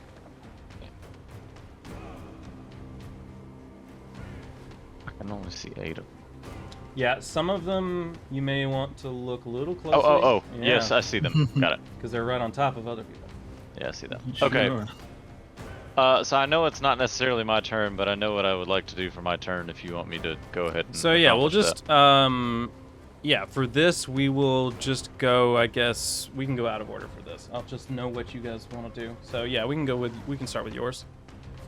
So I would take a greater action to move literally to the edge of the cliff. So either here or, somewhere here. Basically anywhere that's, I feel, concealed, but I can see down on everybody. 3, 4, 5. So this is like 7 or 8 right here. Yeah, you can definitely get there. Okay, With a then greater that's- action, for sure. Yeah, that's what Thali was gonna do. What's your sprint speed? My sprint speed? Mm-hmm. You said it was... It should be on your character sheet. On your Oh, movement. 16. 16? Yeah, okay. Yeah. Yeah, I don't think you have any sort of bulk anything, so yeah, you don't have any reduction to your Unless movement. the unwieldy bow counts as bulk. It only would matter On the that horse. only matters on the horse, yeah. Got Doesn't it. matter for foot travel. Okay, yeah, that's it for you. All right. Martin or Iron Hand, who wants to go next?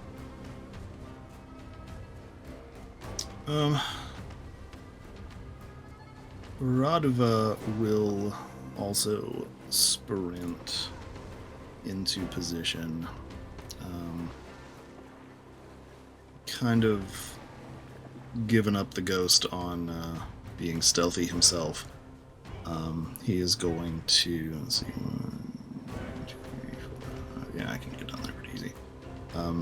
He's just going to break into a dead sprint, kind of leaping down the path here and over to this guy. Okay. Yeah, the person that you are in front of is in fact a another standing, breathing human being. All right. And Alright. that'll be it, I guess, for movement's sake. When we're not gonna re-roll initiative for this next part. You will get a turn and you will have moved. Okay, that handles it for Iron Hand. Martin, do you want to move anywhere? What is Sir Merrick going to do? Looking over at Sir Merrick, and looking kind of down at the field in front of him, he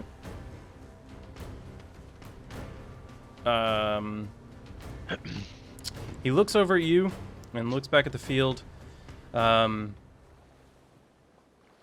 Think we're safe where we are, but it might not be a bad idea to get a better view, or at least be a little closer. Should I be needed? And he is going to move kind of over to where, or his plans are to move kind of over to where the archers started the fight. So over kind of, does it work if I long press? Yes. Over in this area. Okay. Is he on horseback as well? Mm-hmm. He is. Okay. Well, I will make the 2, 5, 6. Is he going to be making a full gallop or whatever with his horse? No. Like a double movement? He is not making any sort of speed over there. Yeah, he is going to move over here. And you said that you were going to ready your hunting bow? Yeah. I'll move with him and ready my hunting bow. All right. So if you want to stay right on top of him, you can. I'll just put you right there for reference. All right. All of the people that you see in front of you are within hunting bow range. So, okay, and that is it. Let's see. No, for the player characters, let me move up. Nim is going to get a position as well as Voro. We're just gonna, get ready to rain down some fiery destruction on these folks. Nice. And Nicholas is not in sight right now. Okay, so we are back to turn order. So we will just start at the top again. Everybody got a chance to go that turn, right? Yes, I think. Maybe. Yeah, I thought it was the last. Every one of you three got a chance to Right. do something, even if you didn't necessarily use it to do Do much. anything? You did something. You did something, Just, and it hasn't taken effect yet. So. Right. Okay, so now we are back in turn order. Back at the top is Radava. Hell yeah. So what are you doing? Radava is going to use a 2-weapon attack on this person, this archer, I guess. Okay. So with Gauntlet on the right hand, Radava will swing around this nasty-looking naval dirk in his left. It's not so much a knife as it is a spike, really. Very clearly well used and well taken care of. The dirk has an offhand bonus of +2, as well as piercing 1. I don't know if that will apply to the 2-weapon attack. It will. As a whole.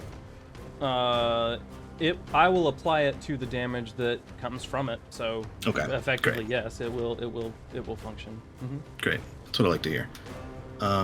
Yeah, so with that, I believe I roll a normal attack and just add the offhand modifier to On the a hit. damage. Yep, that is correct. So yeah, you're using a 2-weapon attack, which anyone can use. It is a greater action. Whenever you wield a weapon in your main hand and an offhand weapon in the other hand, you can combine them to make a more powerful attack. You simply add the weapon's offhand modifier to your primary weapon's damage. That's Now it. here's a question for you. Yep.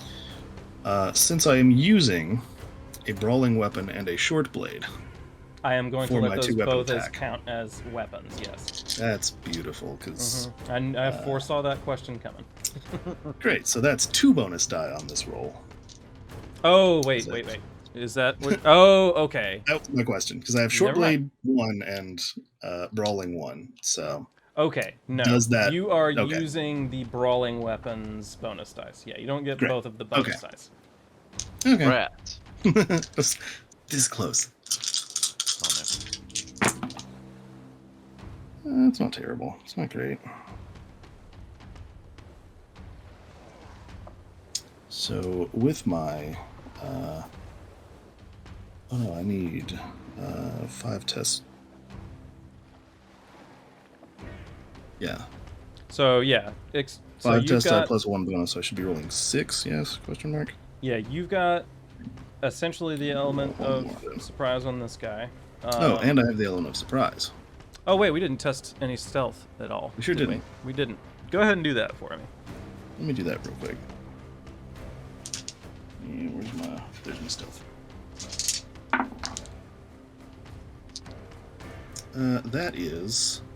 That's a 10 on stealth.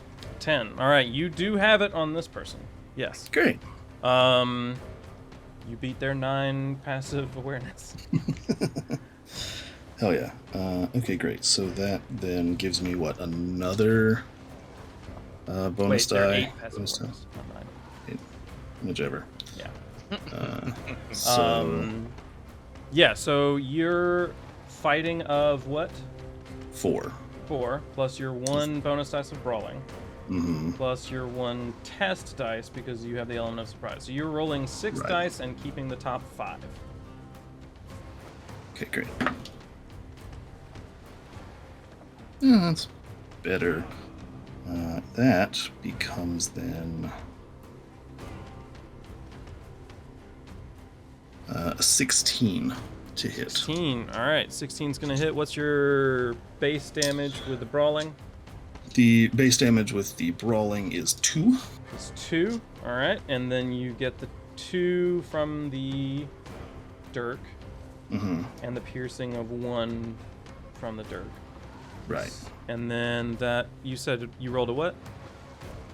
Fuck, what did I say? I rolled a 16, 15, 16.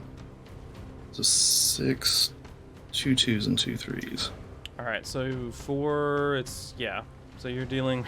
You've got 12, 13, 16, yeah, 3 16. 3 degrees of success. So your base damage of 4 gets multiplied by 3, so 12, and a Mhm. piercing of 1 Yep. goes through. Yeah, you. How do you defeat him? 'Cause you- Yeah. Nice. Yeah. So Radova, after the arrow gets shot through the poor bastard up on the top of this thing, just drops his dead body and sprints down this pathway as quietly as possible, kind of hopping, down instead of really running the slalom there.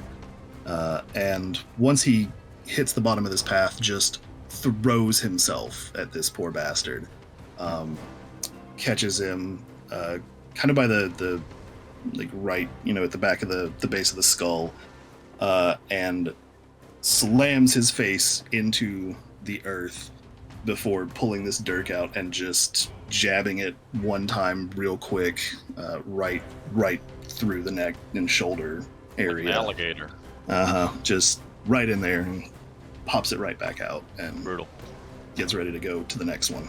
Okay, yeah, that was a greater action, so that is your entire turn, but you used it taking that guy out. Did I not? He ain't gonna be in a Game of Fire and Ice 3. That's right. Okay, yeah, alright. Cool, that is it for Radava, so that takes us to Sir Merrick.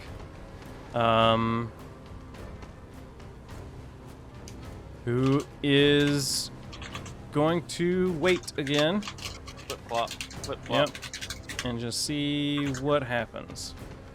Because right now, not a whole lot's happened yet. A lot of people have been taken down, but It's true. no retaliation as of yet. So he's going to wait to see what happens. All right, which brings us to Nim. So she is going to, let's see, who is she going to shoot at? She is going to shoot at the, I guess, kind of next guy up, who also seems to have a bow in hand, and take a shot at him. She rolls a 22. Damn. Nice. And her base damage with the longbow is 5. Yeah, alright. And just like with the last person she took down, as she comes up on the ridge, she pulls back that already readied arrow and looses it on the first archer that she sees. And it catches him in the middle of the chest, cuts through the hide armor that he's wearing, and that is his last breath. So that guy falls. Alright, I gotta figure out what I'm gonna do with these things in the way. This is annoying. There we go. Okay, so that guy is down. And Nim is not gonna move because she likes where she's at. Alright, Archers which on the ridge, baby. brings us to the bandits with shields. Disgusting. Oh, yeah. So, they are nowhere near anyone that they can hurt. So they're gonna try and get there. This guy is gonna move. Ooh, he can get there. Alright. He is Damn. going to run Nice. across the sandy beach. And around some of the corpses that you see. And run right up to Radava. And he looks real angry with his axe and shield, but he can't actually hit you on his turn. So, and the next one over to him is going to he's going to adopt a different tactic and move his normal movement of 3 and use his lesser action Yeah. to climb up the rocks and There get he on goes. the upper side of the cliff. Ooh. But as you took out the only other people with shields already, that is it for the bandits with shields. No. Which takes oh, us yeah. to Voro. Voro is next, and let me reference his character sheet, see if there's anything I need to know about him too. He also has deadly shot. And that's it. Okay. So Voro is going to shoot at the person that's closest to him, only 2 squares away. And he is going to roll. That is a 23 to hit, which definitely hits. I should hope so. Voro's damage with that is 3, which is 9.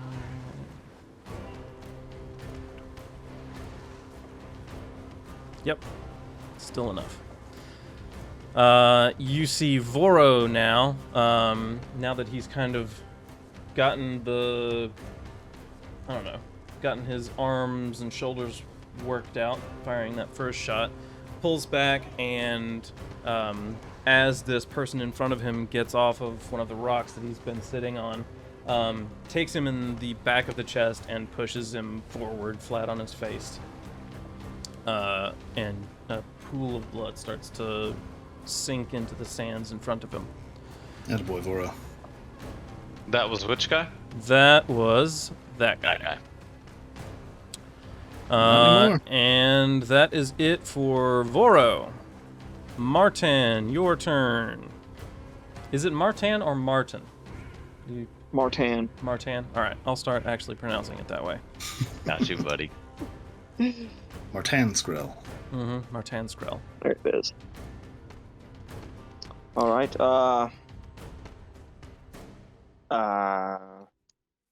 I see out of the corner of my eye that guy get closer and just added instinct, knock an arrow and loose it in his direction. Yes, baby, Yes. let's go. Alright. Boy.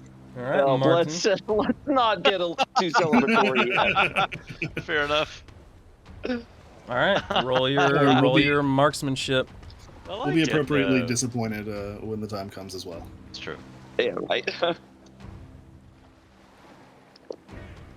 A 10. A 10. Alright. And what's your base damage? For that weapon, on here should be on here, right? Was it a longbow? His is a hunting. Oh, it was a weapon. hunting bow. Hunting bow. So it should be agility plus like 1 or something like that. Or maybe not plus anything. Oh, I can check. I have it right here. I was about to say, it is damage agility. It's just agility. Just agility, so 2.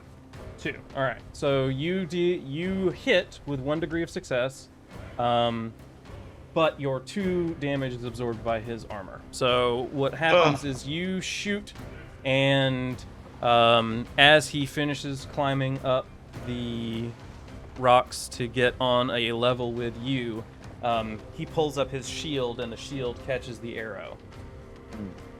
But you're on target. Lead on target. Mm-hmm. On target. Too close. That's a Yeah. success. Lead Though. on target. That's right. All right. At seeing that, Sir Merrick is going to ready to. Let's see. What can he do? He's on horseback. He can actually do like extra stuff. I was gonna say, this man on this horse does not do some cool shit. Sir Merrick sees that guy, who right now is the biggest threat, and who Martin just tried to deal with, and he is going to charge that guy on his warhorse. And he is going to use. He's got plenty of movement, because it still uses. Because it's horse. Twice. It's horse. Yeah, you don't even need that much movement, and he has Rock, paper, scissors, horse. like, Horse. He's got like 4 times that movement. Okay, then he's going to make a standard attack. All right, so this is with his war lance, Yeah. Get him. which I think, yeah. Oof. That's what you want to hear. Yeah, I think it's the weapon that deals the most, or can deal the most base damage. Just It's right called off a the bat. war lance, so it's basically what I expected. Yeah, most other big damage weapons are like something plus 2 plus 3. This one is your animal handling plus 4. Brutal.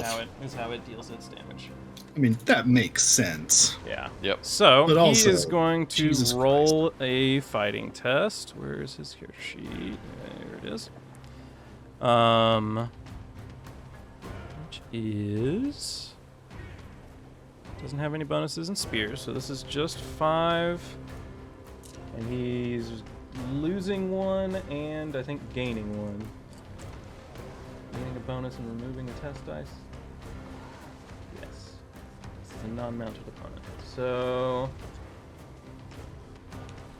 Functionally, It all he's evens still out. rolling. Yeah, he's still rolling 4 and taking away the bottom one. Oh wow.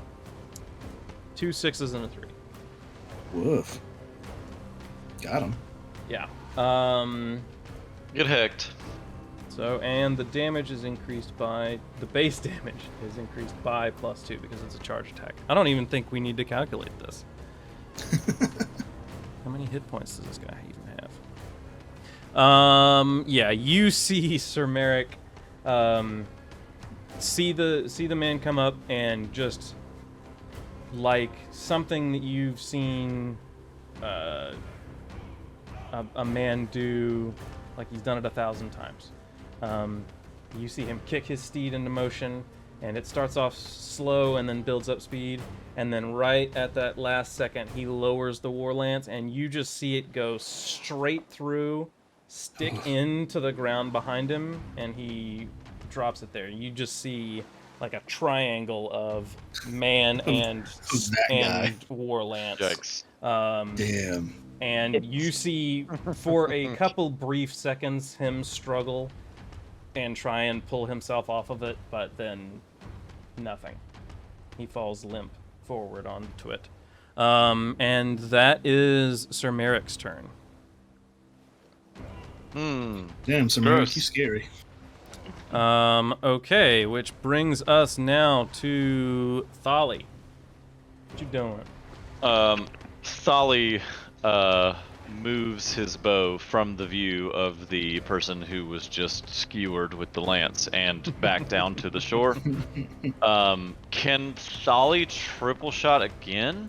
You can triple shot every turn you want to. Dumb. The way that it works, the way that works is that the penalty is that you are taking 2 penalty dice on each attack. Okay. So there is already kind of its own functional penalty built into it. So the fact that you are just overly powered means that that's because you built your character that way. So it's 7 dice plus my 5, and Plus then your I 5 take bonus the dice. top 5. And you're only taking the top 5, yes. Got it. Thali's gonna shoot the other archer.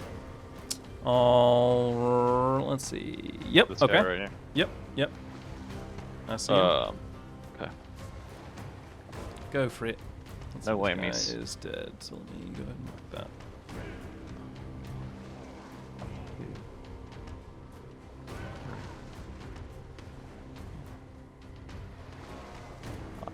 Nope. Found one. 5. 24. 24. All right. Yeah. Yeah, and you deal. Yeah, you plenty damage. Cool. Yeah. How do you take this guy down? I just noticed that he has a bow. I'm sure he has an arrow knocked, maybe even ready, and just under his, like right in between his ribs, just slip it right under his drawn hand. Well, or his whichever hand he's got out. If he's right-handed or left-handed, just right between his ribs into his heart. All right. Yeah, it catches him. You see him kind of. Actually, he wouldn't lean forward. Longbows are extremely powerful, so you catch him in the center of his chest, and it knocks him back a few feet onto the ground, but dead as soon as he hit the floor. Like that. God. I'm reorganizing my dice here. I've not been satisfied with some of them, so. Okay. Then the next guy that Thali's gonna shoot at is the closest guy to him. Okay. Um. Same situation. Okay.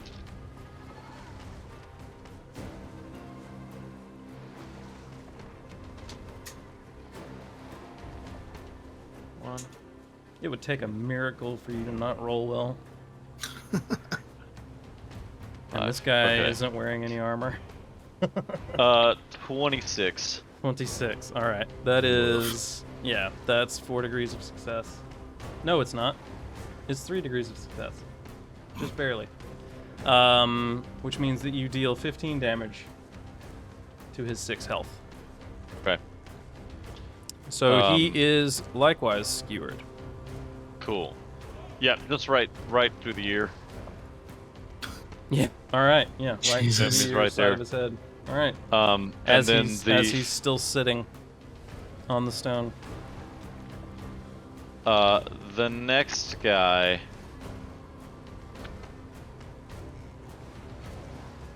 Thali is going to. Oh man. How about this guy? All right. Go ahead and make your attack. Okay. He's just trying to keep people off of him. Mm-hmm. Makes the most sense to me. All right. 1, 2.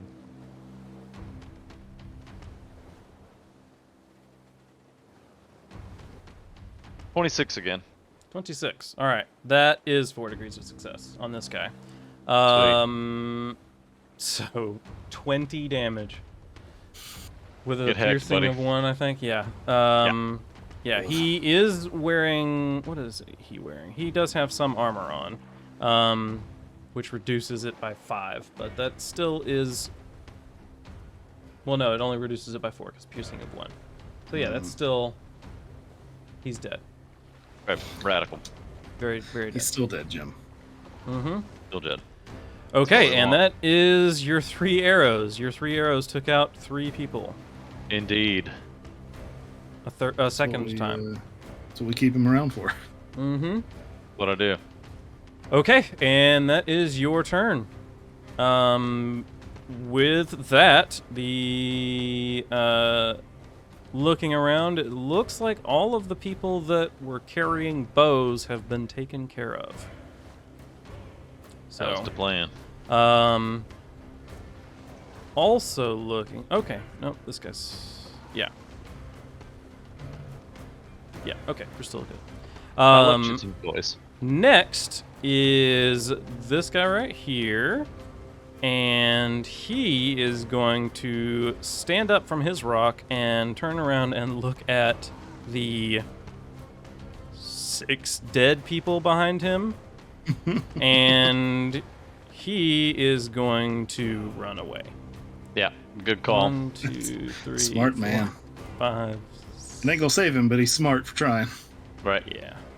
And that is as far as he gets. And that is it for him. Then we have these guys. All right, so this guy is going to 1, 2, 3, and use his lesser action to There he climb, is. which means he cannot attack, but he is right up on top of you. Cool. This guy is going to go 1, 2, 3, 4, 5, 6, 7. Sprinting across the beach towards Radova. Nice. And this guy is going to, let's see. Seeing that skewered person, he is probably going to go this way as well. 1, 2, 3, 4, 5, 6, 7. Yeah. Okay. And that is his sprint, so he cannot actually do anything either. Which brings us up to Radova again. It's me. Top of the round. Round 2. Oh, yeah. It has been 6 seconds and 6 people have died. That's right. 1 per second. That's our quota. Yeah, that's what we're. That's what we do. We're House Skrell, and this is what we do. Murder hobos. Murder hobos. We're not hobos. We have a castle. Yeah, you're right. Also, Drew made us into murder hobos, so it's Drew's fault. No, no, no. I didn't make y'all into anything. You rolled your own characters up. Well, it was clear that they weren't going to have a conversation with us, so murder is the only other option. They might have, but you know, it wouldn't have been a good conversation or a long one. All right. What do I want to do here? Eat Reese's Pieces. Eat Reese's Pieces. This episode brought Yeah. to you by Reese's Pieces. So, Iron Hand, you have 3 people right in front of you. I sure do. I sure do. We got two people with short swords and one with a axe and shield. In retrospect, I wish I had taken the brawling quality 1 instead of the short blade fighter 1, but what can you do? Always have 2 sessions and then restructure your character. That's Yeah, what you absolutely. always. Reroll immediately. No. That's the rule. It's not like I wasn't. It's not like I wasn't planning on getting both of them eventually. Anyway, it was just a question of order. Yeah. Right. And fortunately, with this system, leveling is more kind of a gradual process. Yeah. And you get which to is kind nice. of design it the way that you want it instead of And having a class. I'm you're excited to following, engage in that so- process. Stuck with. Mm-hmm. Whale. I think what I'm gonna do.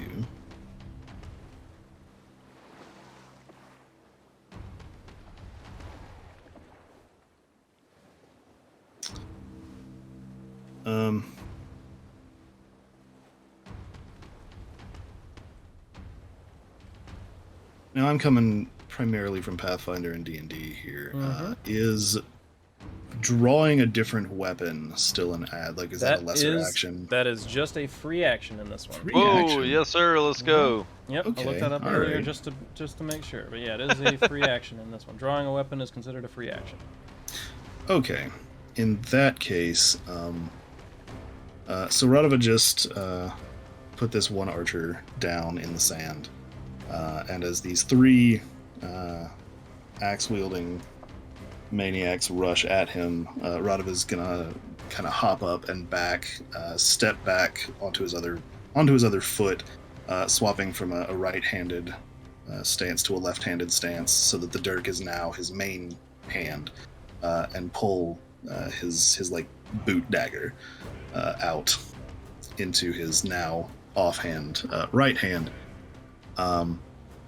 And kind of switch it up on him a little bit as they rush, and is going to, with that dagger now in a defensive position, going to swipe at this frontmost non-shielded axe wielder with the dirk by its lonesome. All right. Yeah, to be clear, there is a dead person in front of you. There is also a living person in front of you. There sure is, yeah. So And it's the that X living is- one that I want to whack at. Yeah, yeah. So, I mean, I could whack at the dead guy, I guess, but it seems all right. rude. So Already yeah, on go scope ahead line. and yeah, I've go said ahead redundant. and go ahead and make your attack roll. So this will a be little unnecessary. this one will use your bonus dice in short blades.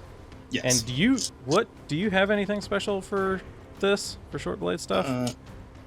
Technically, remember. yeah, I have short blade fighter 1, but that's what's giving me piercing 1. That's on, what's giving you the extra piercing yeah. damage. Okay, cool. Yeah. Got 'cause it. none of my blades have native piercing yet. Copy that. All right. Ooh, that was a good one. So, with that, my roll of 5 die, and keeping the top 4, that gives me... that's a 19 to hit this 19 man. to hit. All right. That is exactly 4 degrees of success. Nice. What's the base damage on your On the dirk, on the dirk? 3. 3? All right, so that's 12, and that one also has a piercing, right? Yeah, piercing 1. All right. Yep, that's enough to take him down. Yeah, you pull out your dirk, and in swift action, you ready your dagger for defense in the hand that your dirk was just in. And why can't I click this? There we go. Now that X is extra red because it's 2 on top of each other. That's what I like to see. Yeah, that's because of all the blood. It's Right, yeah. it's 'cause of all the blood. Yeah, yeah. You get that thing ready, and that extra motion kind of catches him off guard, and then you just slide in and catch him real quick, pop in and out of the jugular, and Yep. he collapses in front of himself, gurgling, and is no longer a threat. That is your attack action. That is That was technically only using your dirk, though. Yeah. So that's a lesser action. You could still move if you wanted to.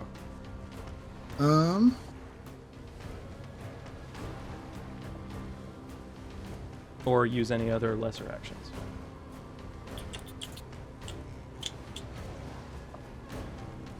Do I want to use another lesser action or...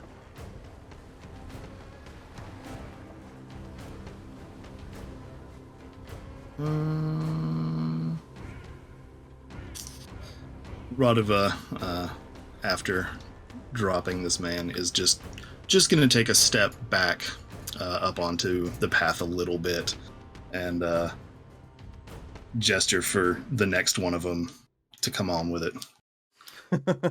All right. Dang right. Very cool. All right, that moves us then to Sir Merrick.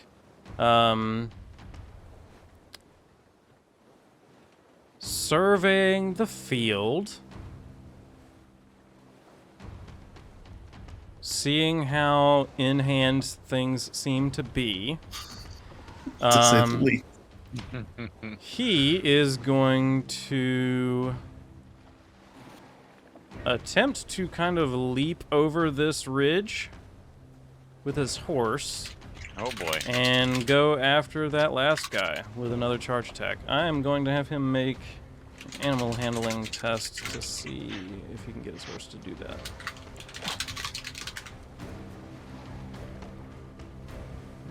Which he has a 3 in animal handling. And he succeeds. Alright. 2 6s and a 3. Yeah, he gets his horse to leap over the ridge and go careening off of the shore to attack the guy here. And he now is going to unsheath his bastard sword and give the guy a whack. Whack. So let's see, this is 5 plus 2 bonus dice. Whack him. Oh wait, and that's 1 minus 1, so I just removed an extra one. I'm gonna whack you it's the same roll. again. It's the same roll. Whack you again.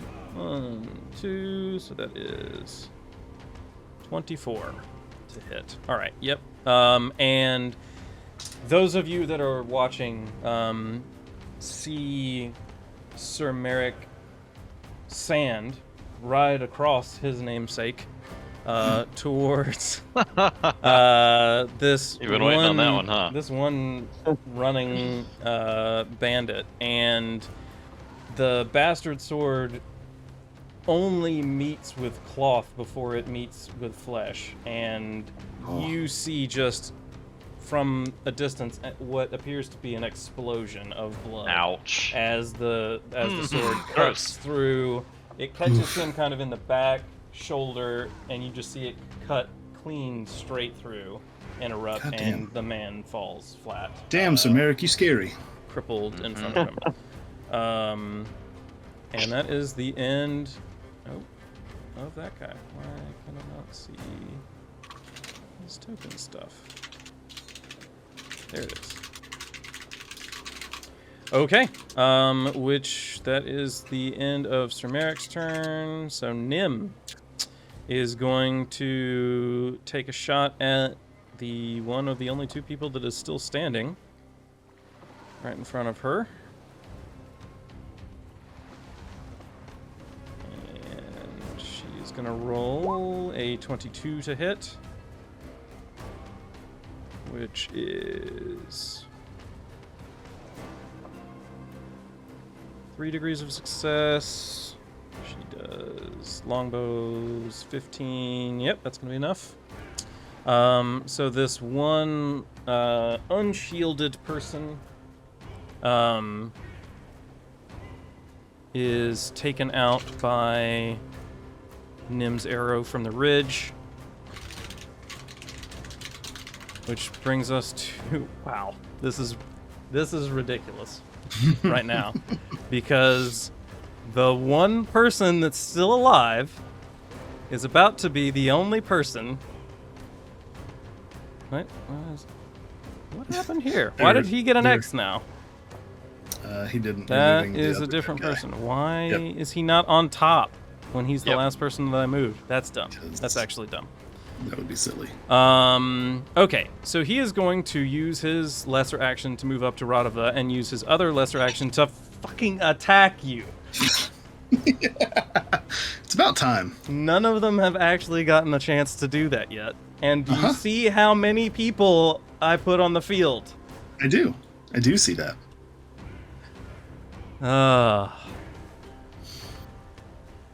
All right. So he is going to attack you. 19. I have Doesn't- a combat defense of 10 plus 1. So an 11. So we're looking at 8, which is 2 degrees of success. He deals a base damage of 4 with a piercing of 2. So we're looking at 8 damage. And 2 piercing. What is your combat, or what is your armor rating? 6. 6. So 2 of that gets ignored, so 4 damage comes through to you. So you take 4 damage. Oof. Yep. And that is his turn. Credit where credit is due. That was almost half my health. Yep. And it's health, not even getting into injuries and wounds, but, you Yeah. know, that's okay. And with that, we come to... Since everybody here rolled an 8,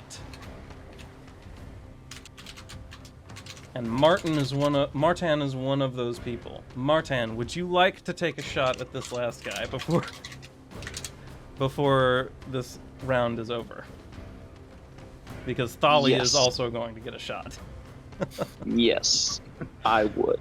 All right, go ahead and Technically, Voro will too, but you know. he will Thali's he will also, yes, and there is a good chance that he will do it a dual damage, but yeah. All right, Martin, give me your hunting bow shot. A 5. A 5. I think that misses entirely. It does. You shoot towards the last remaining living person that you don't know the name of, and you fire. Your shot goes a little bit long, just doesn't quite land on target. It's close. Doesn't quite hit. Okay, Thali. Do you want to take your one shot at full strength now, since you don't have to divide it into 3? Well, here's the thing. Unless you just want You have cleverly camouflaged this fellow right here. Oh, there's a second living person. It sure is. Okay, well, their turn hasn't come around yet, so it hasn't mattered yet. All right, yeah, that person is still alive, and he is right in front of you. So, Correct. all right, never mind. No worries. Thali is going to switch to his stiletto against his better judgment and try Alright. and stab this guy to death. All right, go ahead and roll attack. So will you help me Mhm. with that? Yeah, I have so I'll pull up your sheet real quick on my end as well. it's fighting plus my short blades bonus dice. Yes, that is correct. So you'll be rolling 4 dice and taking the top 3. Okay. All right. Big money, no whammies.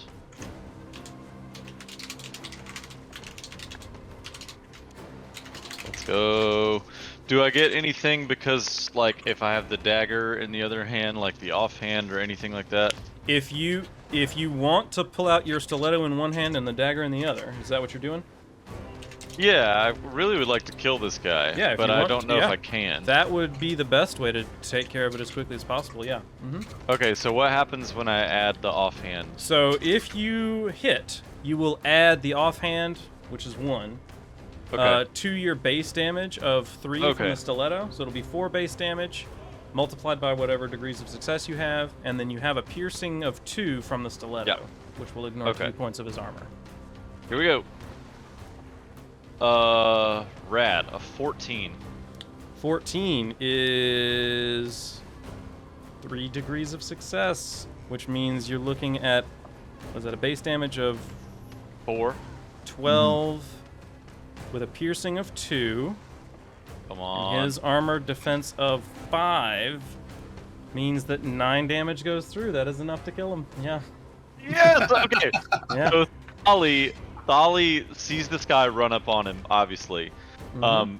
Quickly drops his bow and pulls both of his dagger and his stiletto, and he reaches around the backside of this guy's head and says, "It's a shame that the last thing that you'll do in life is underestimate someone." And he slides the stiletto between his ribs into his heart. And then, God and then damn.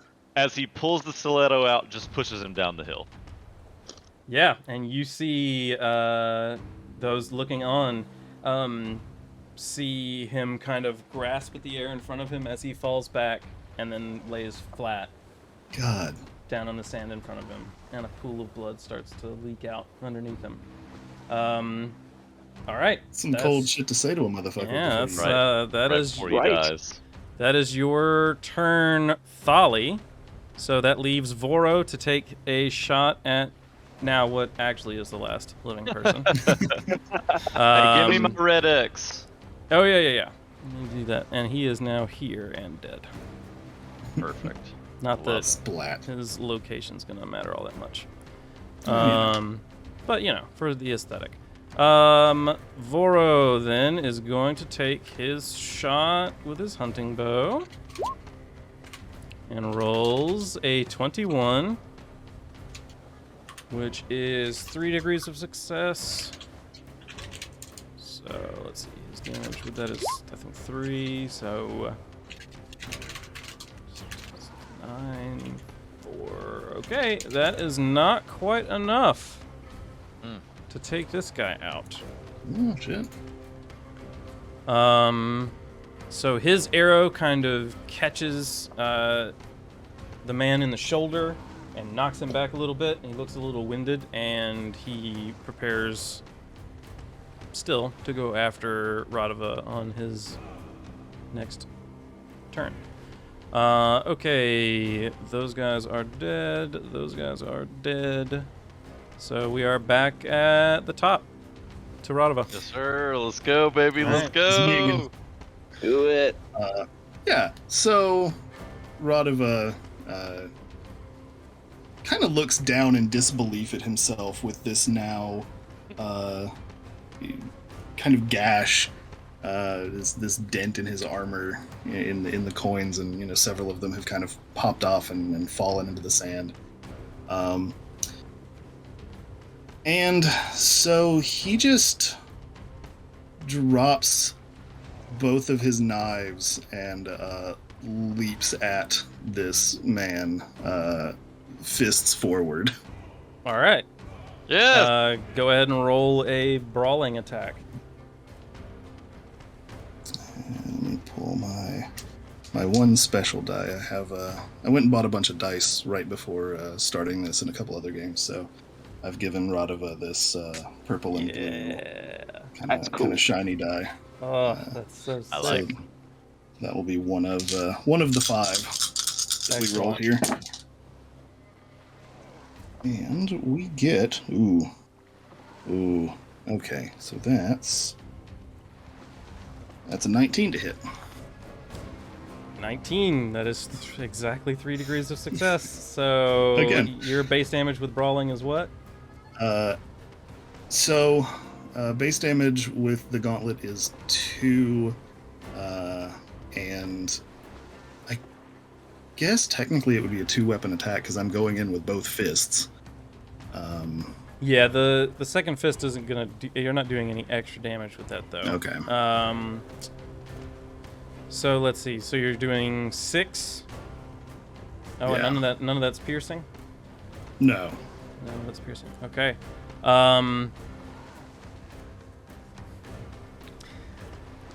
He's still up.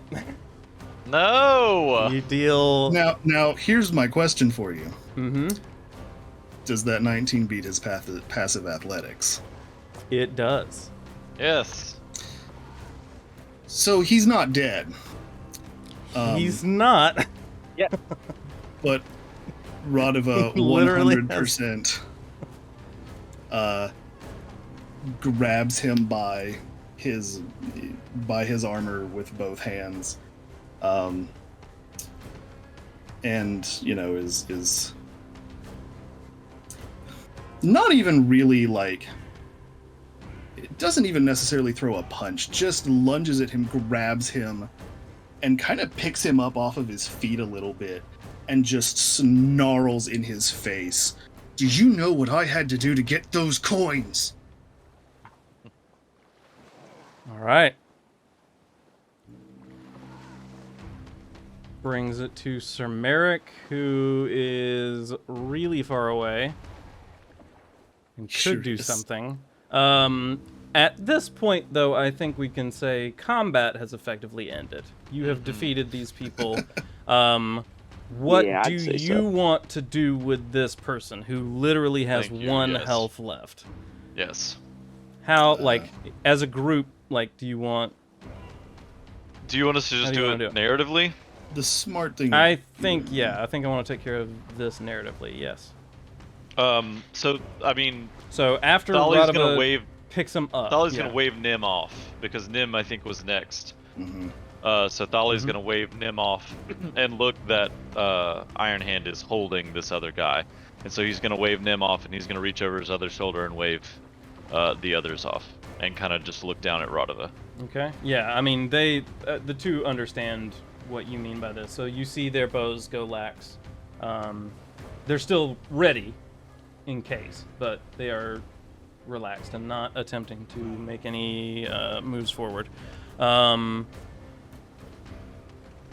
Next, I mean, we're not going in turn order. I'm not worried about turn order. Okay. Radova, you're right up on this guy. Are you attempting? What are you attempting to do with him? So Radova's going to kind of throttle him until the axe and shield have been, because this man's almost dead. I mean, he is pretty roughed up. Radova's quite literally going to throttle him until at least the axe falls out of his hand, and kind of drag him over to the water. Just furious. I mean, just fucking pissed.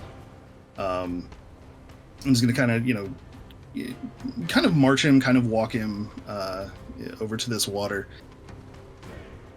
and as he's just laying into this asshole, I cannot fucking believe that I let one of you motherfuckers touch me.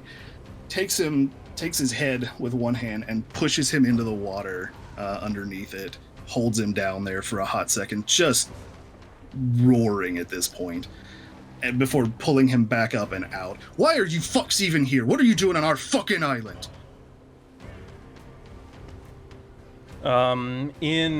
He is going to try and struggle against you, so I will have him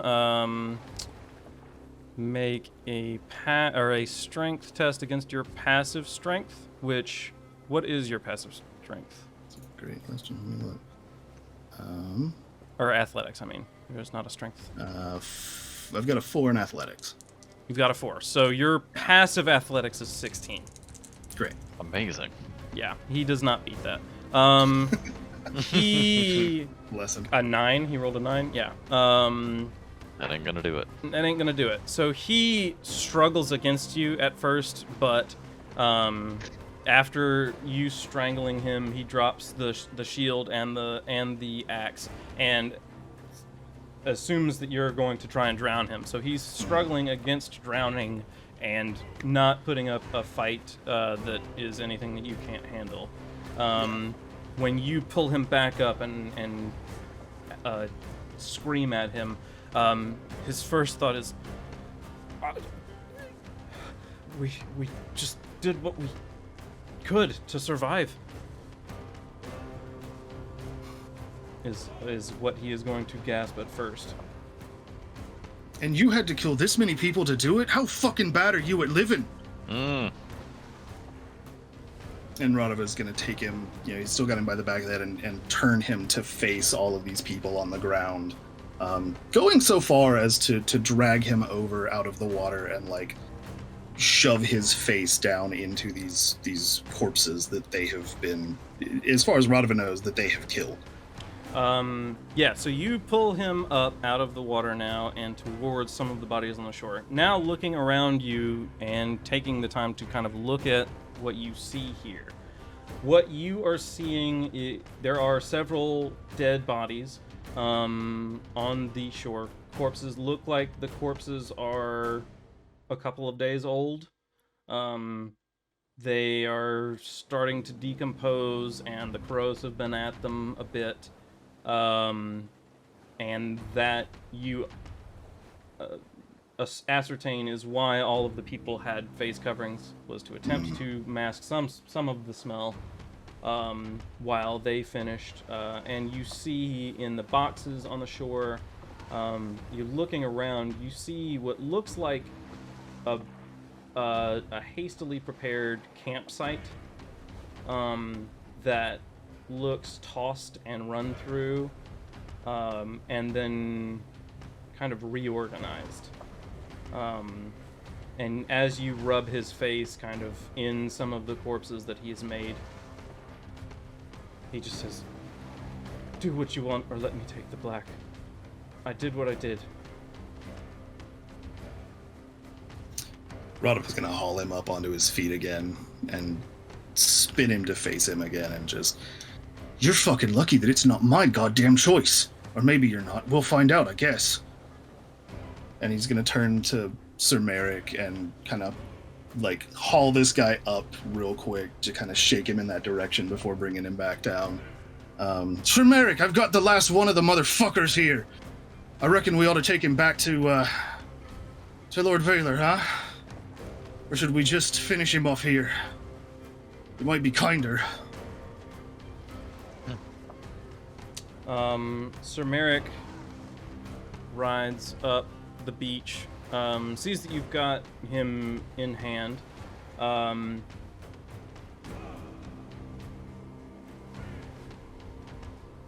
think we should leave the decision with young Lord Martin. Radava kind of calms down as Sir Merrick walks up and looks over his shoulder at where Martin is still up on the, I think Martin, yeah, where Martin is still up on, Martin is still up on the ridge there. I'll get that. And nods and grabs this guy by the scruff of the neck and just kind of drags him up the path and around. And actually, when I see you guys look up at me and realize that, oh, like, I'm going to have to do something, I walk my horse down towards that path and, throw myself off my horse and walk with a bit of a saunter towards the guy.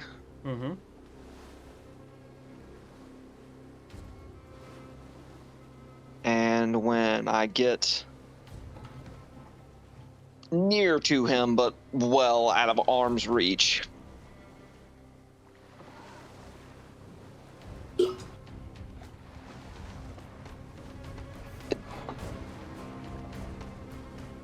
did you have a hand in these deaths? And I'd make a motion to, like, the beach, but, like, not the bodies we just made. Did you? He looks up at you and at the people around you. We all did, but they're no better than us. He kind of spits a glob of broken teeth and blood onto the ground.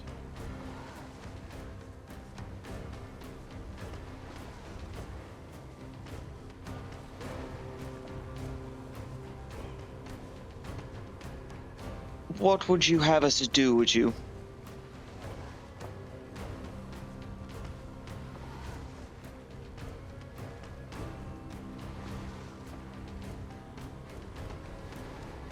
I don't want to rot in a cell.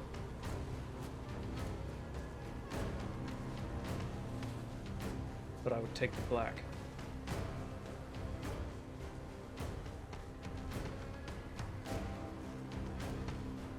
Something tells me you wouldn't make it all the way to the wall.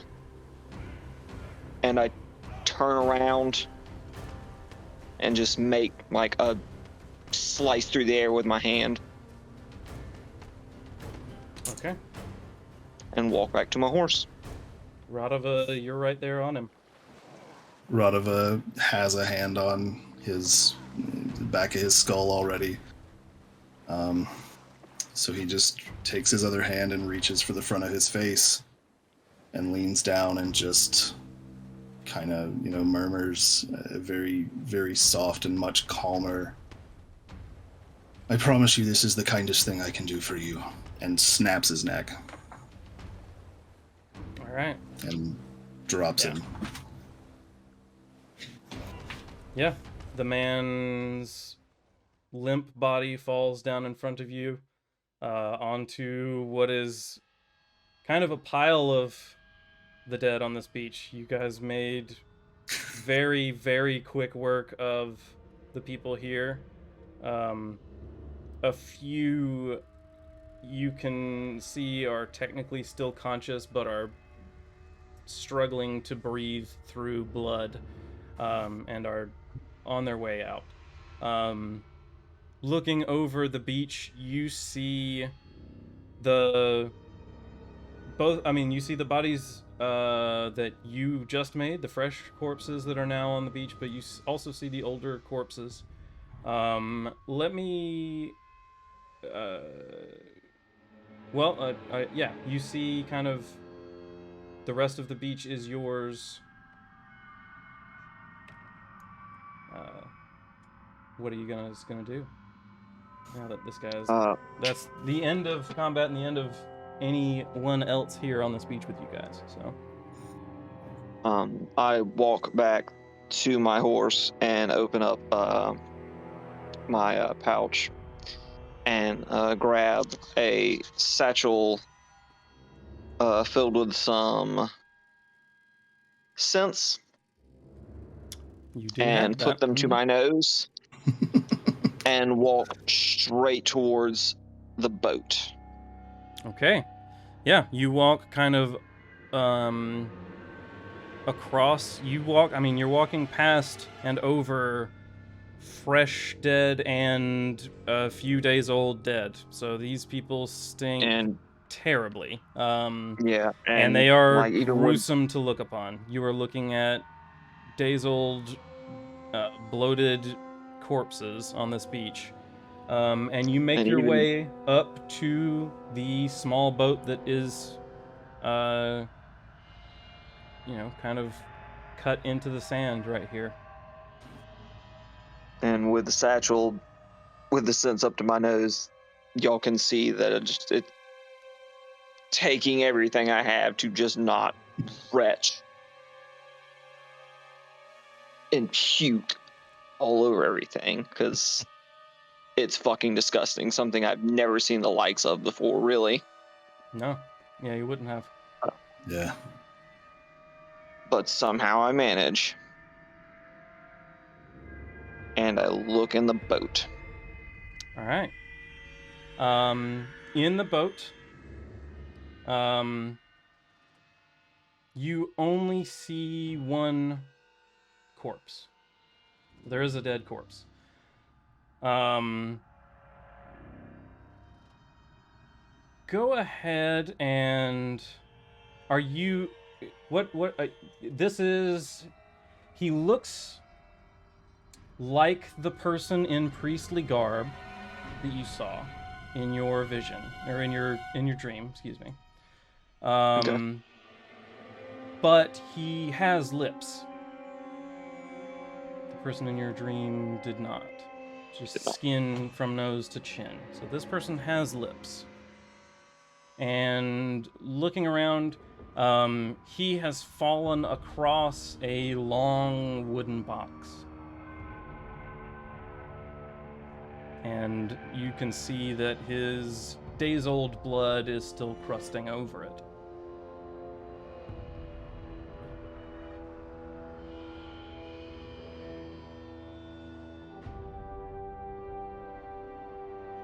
I reach down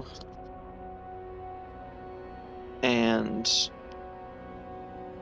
give his body a firm jab with my fingers, just to be sure he's dead, type thing. Go ahead and make just an awareness notice check as you're kind of examining this guy.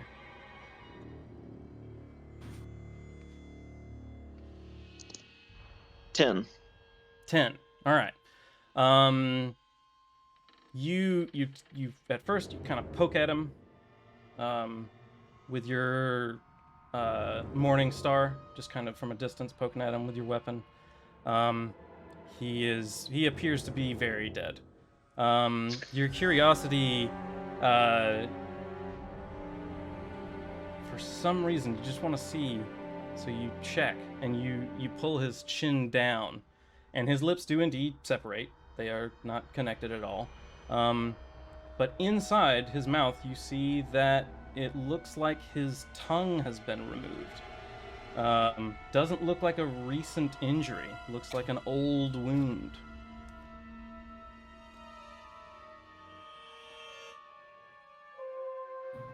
Okay. And when I see that, I kind of jump back and take a deep breath and calm myself.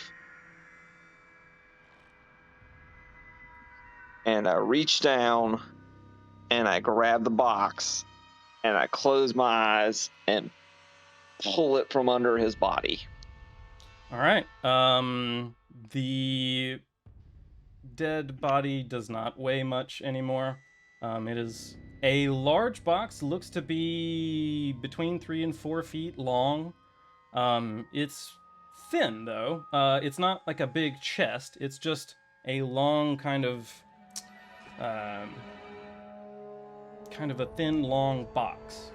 And it appears to be latched but unlocked.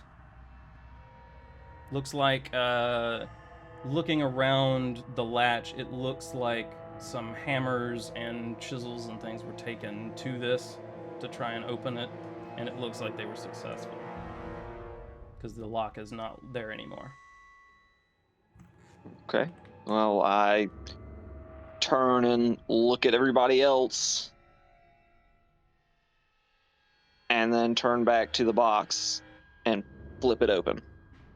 Okay, it opens without any sort of resistance. The latch still functions. Looks like they just broke the lock. And when you open it, you see the box itself is made out of fine wood, while unadorned or uncarved. It looks like a fine wood. Inside, you see kind of a functional, sturdy, kind of protective inner section. Kind of, they don't have foam, but the closest paddings and things that they could get to that, straws and whatnot. And laying along the entire length of the inside of this box is what looks to be a long piece of shiny black rock. 3 foot long, jagged, sharp edges. Looks to be a few inches wide, roughly cylindrical. And that's what you see. And over the course of the next few minutes, gathering kind of the things that you see around that might be worth taking back with you. You see a couple of shields that seem to be in working condition. Some spears, axes, maces, hunting bows, and some arrows of look like pretty poor quality. You see some suits of leather and mail that look like they were not designed to fit the people that are wearing them. That could be sold or brought back to some sort of an armorer. You also find a fairly finely made stiletto, effectively a castle-forged stiletto, and you find a stash of silver and copper pieces, totaling 1,248 silver. Damn. Hey, hey! In addition to that, you guys also each get 10 experience points, Hot. and you get a glory point. So A glory point. a glory point can be used in-game to grant a bonus dice at any point that you want to during a session.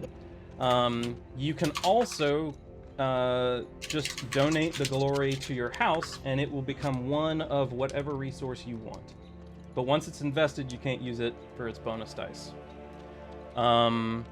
The 10 experience that you guys each get is enough to buy essentially a bonus dice, a specialty in something. Gaining a new rank in something, in an ability, would be 30 experience. And then gaining a new destiny point costs 50. So you may invest the experience in getting a bonus dice in something, or increasing your bonus dice in something that you already have. But if you want to just not use it, you can just hold on to it as well. Copy that. Yeah, so that being said, that is where I think we will end things for tonight. Yeah. So, yeah. Yeah, I wrote Watching, and a we'll- lot. and we will pick it back up again next time, whenever that is.